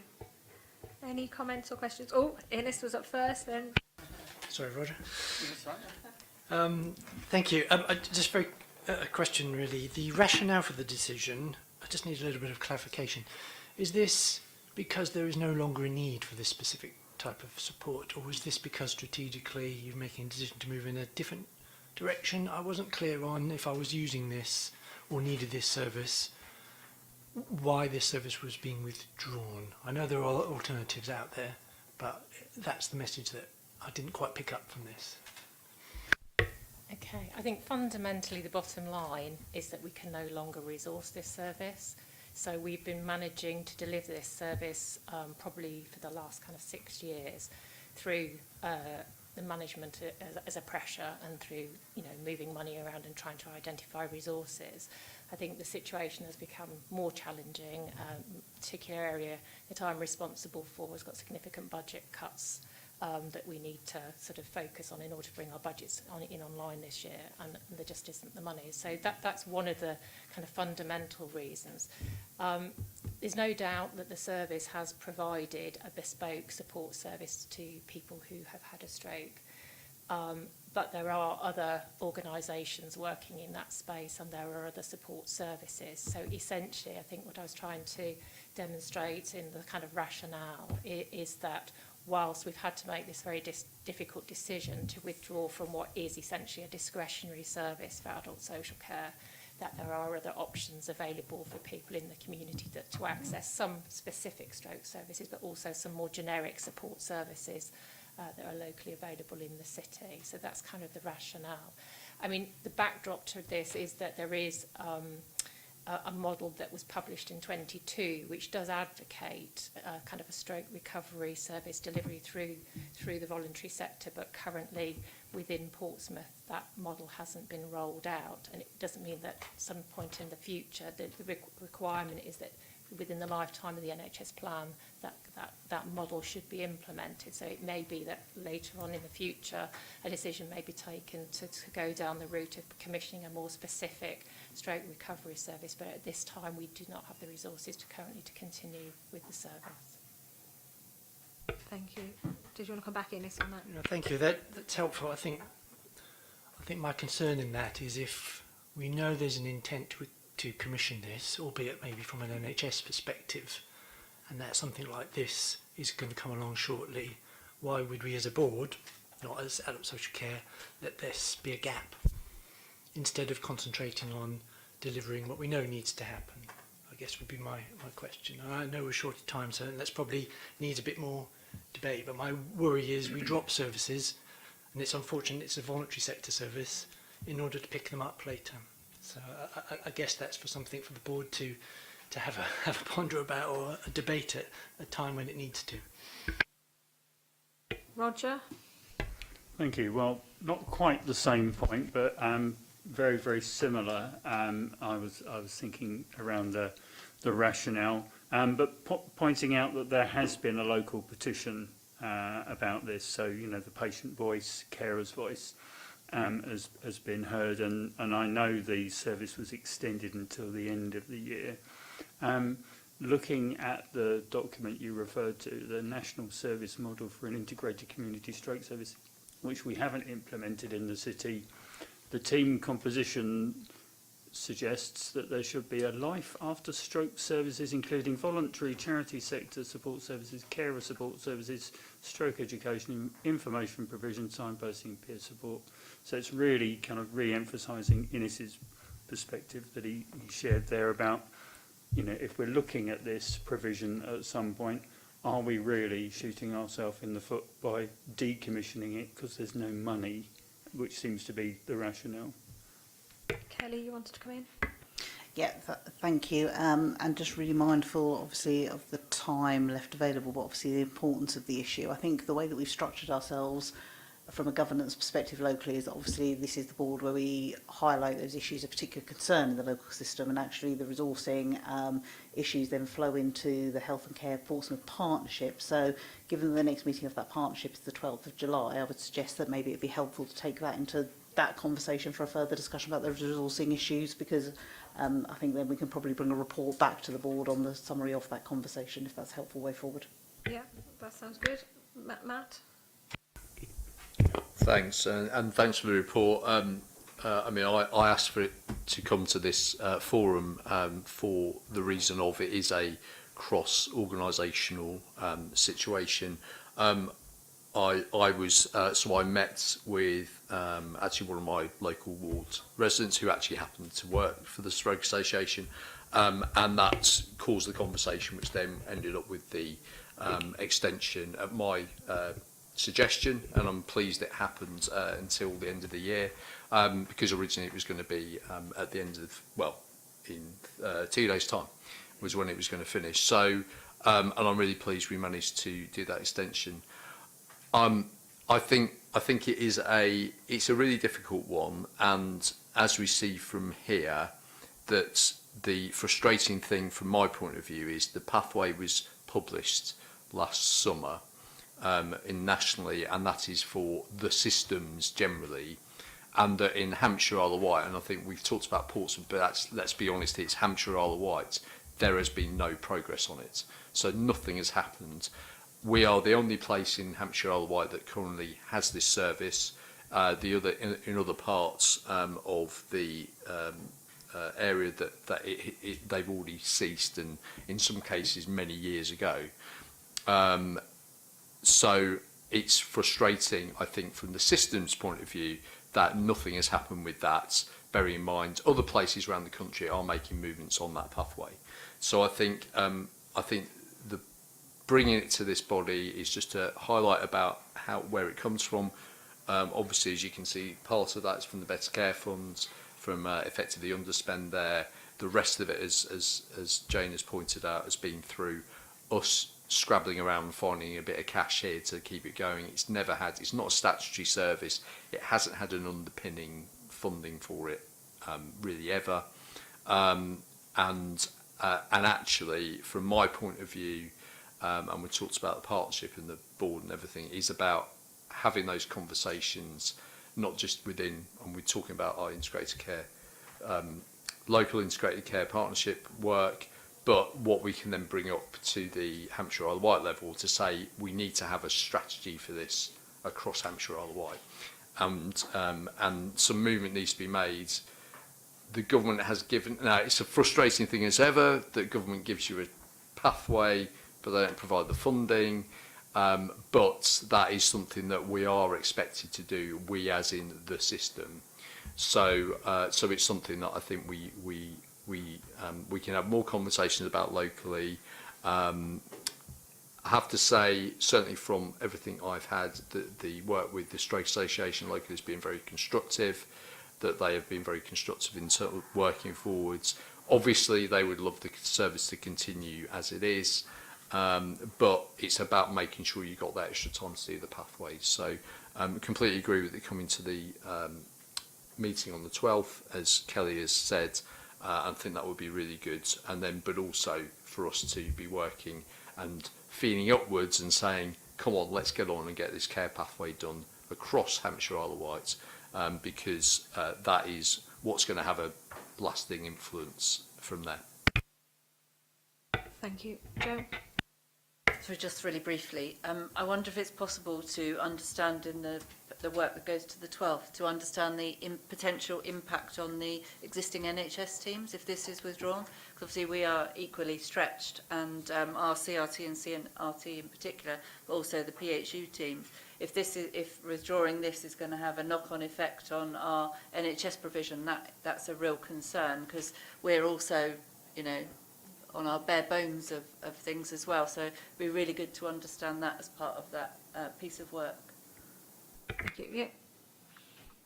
Just to say, we have consulted with obviously with our health colleagues around those sorts of issues, and the feedback I've received so far is that the expectation is that it's more likely to fall on primary care in terms of, you know, that additional. So again, another area where everybody's under pressure. I appreciate, but I think what we don't need to lose sight of is that there is a robust stroke service in place. I appreciate that they are stretched and CNLT, etc. So what we'd really be looking for to support this sort of, you know, potential gap is more from the voluntary sector, I would have thought. So I think that's where we'd be looking to have those conversations with our colleagues in the voluntary sector to see what impact that would have and whether they've got the capacity also to pick it up, because we're stretched everywhere, aren't we? And I did get involved in a meeting with Andy Biddle and the team to express my concerns about it falling back on primary care. But I think there was also concern about, obviously this is a very good service for people with strokes, but there's lots of other conditions that perhaps aren't getting this level of service, and the equity across that as well in our current situation. So, so it's all about. So another conversation in the health, you know, that would probably be helpful to have that conversation, but it is about equity across all of them, isn't it, as well? So. Well, thank you very much. Any other questions on that? No? Lovely. So the next meeting, Anna, is... Because it says March. Yes. Have we not got another one in 2023? Yeah, we've got September. September, yeah. Oh. So apparently we have to formally agree 2024 dates. So they're at the bottom of the agenda there. So there's 6th of March, 26th of June, 25th of September and 27th of November. So if there's any problems with them, if you could let Anna know, perhaps. Thank you. I'm sorry for overrunning so badly. But interesting conversations. Yeah.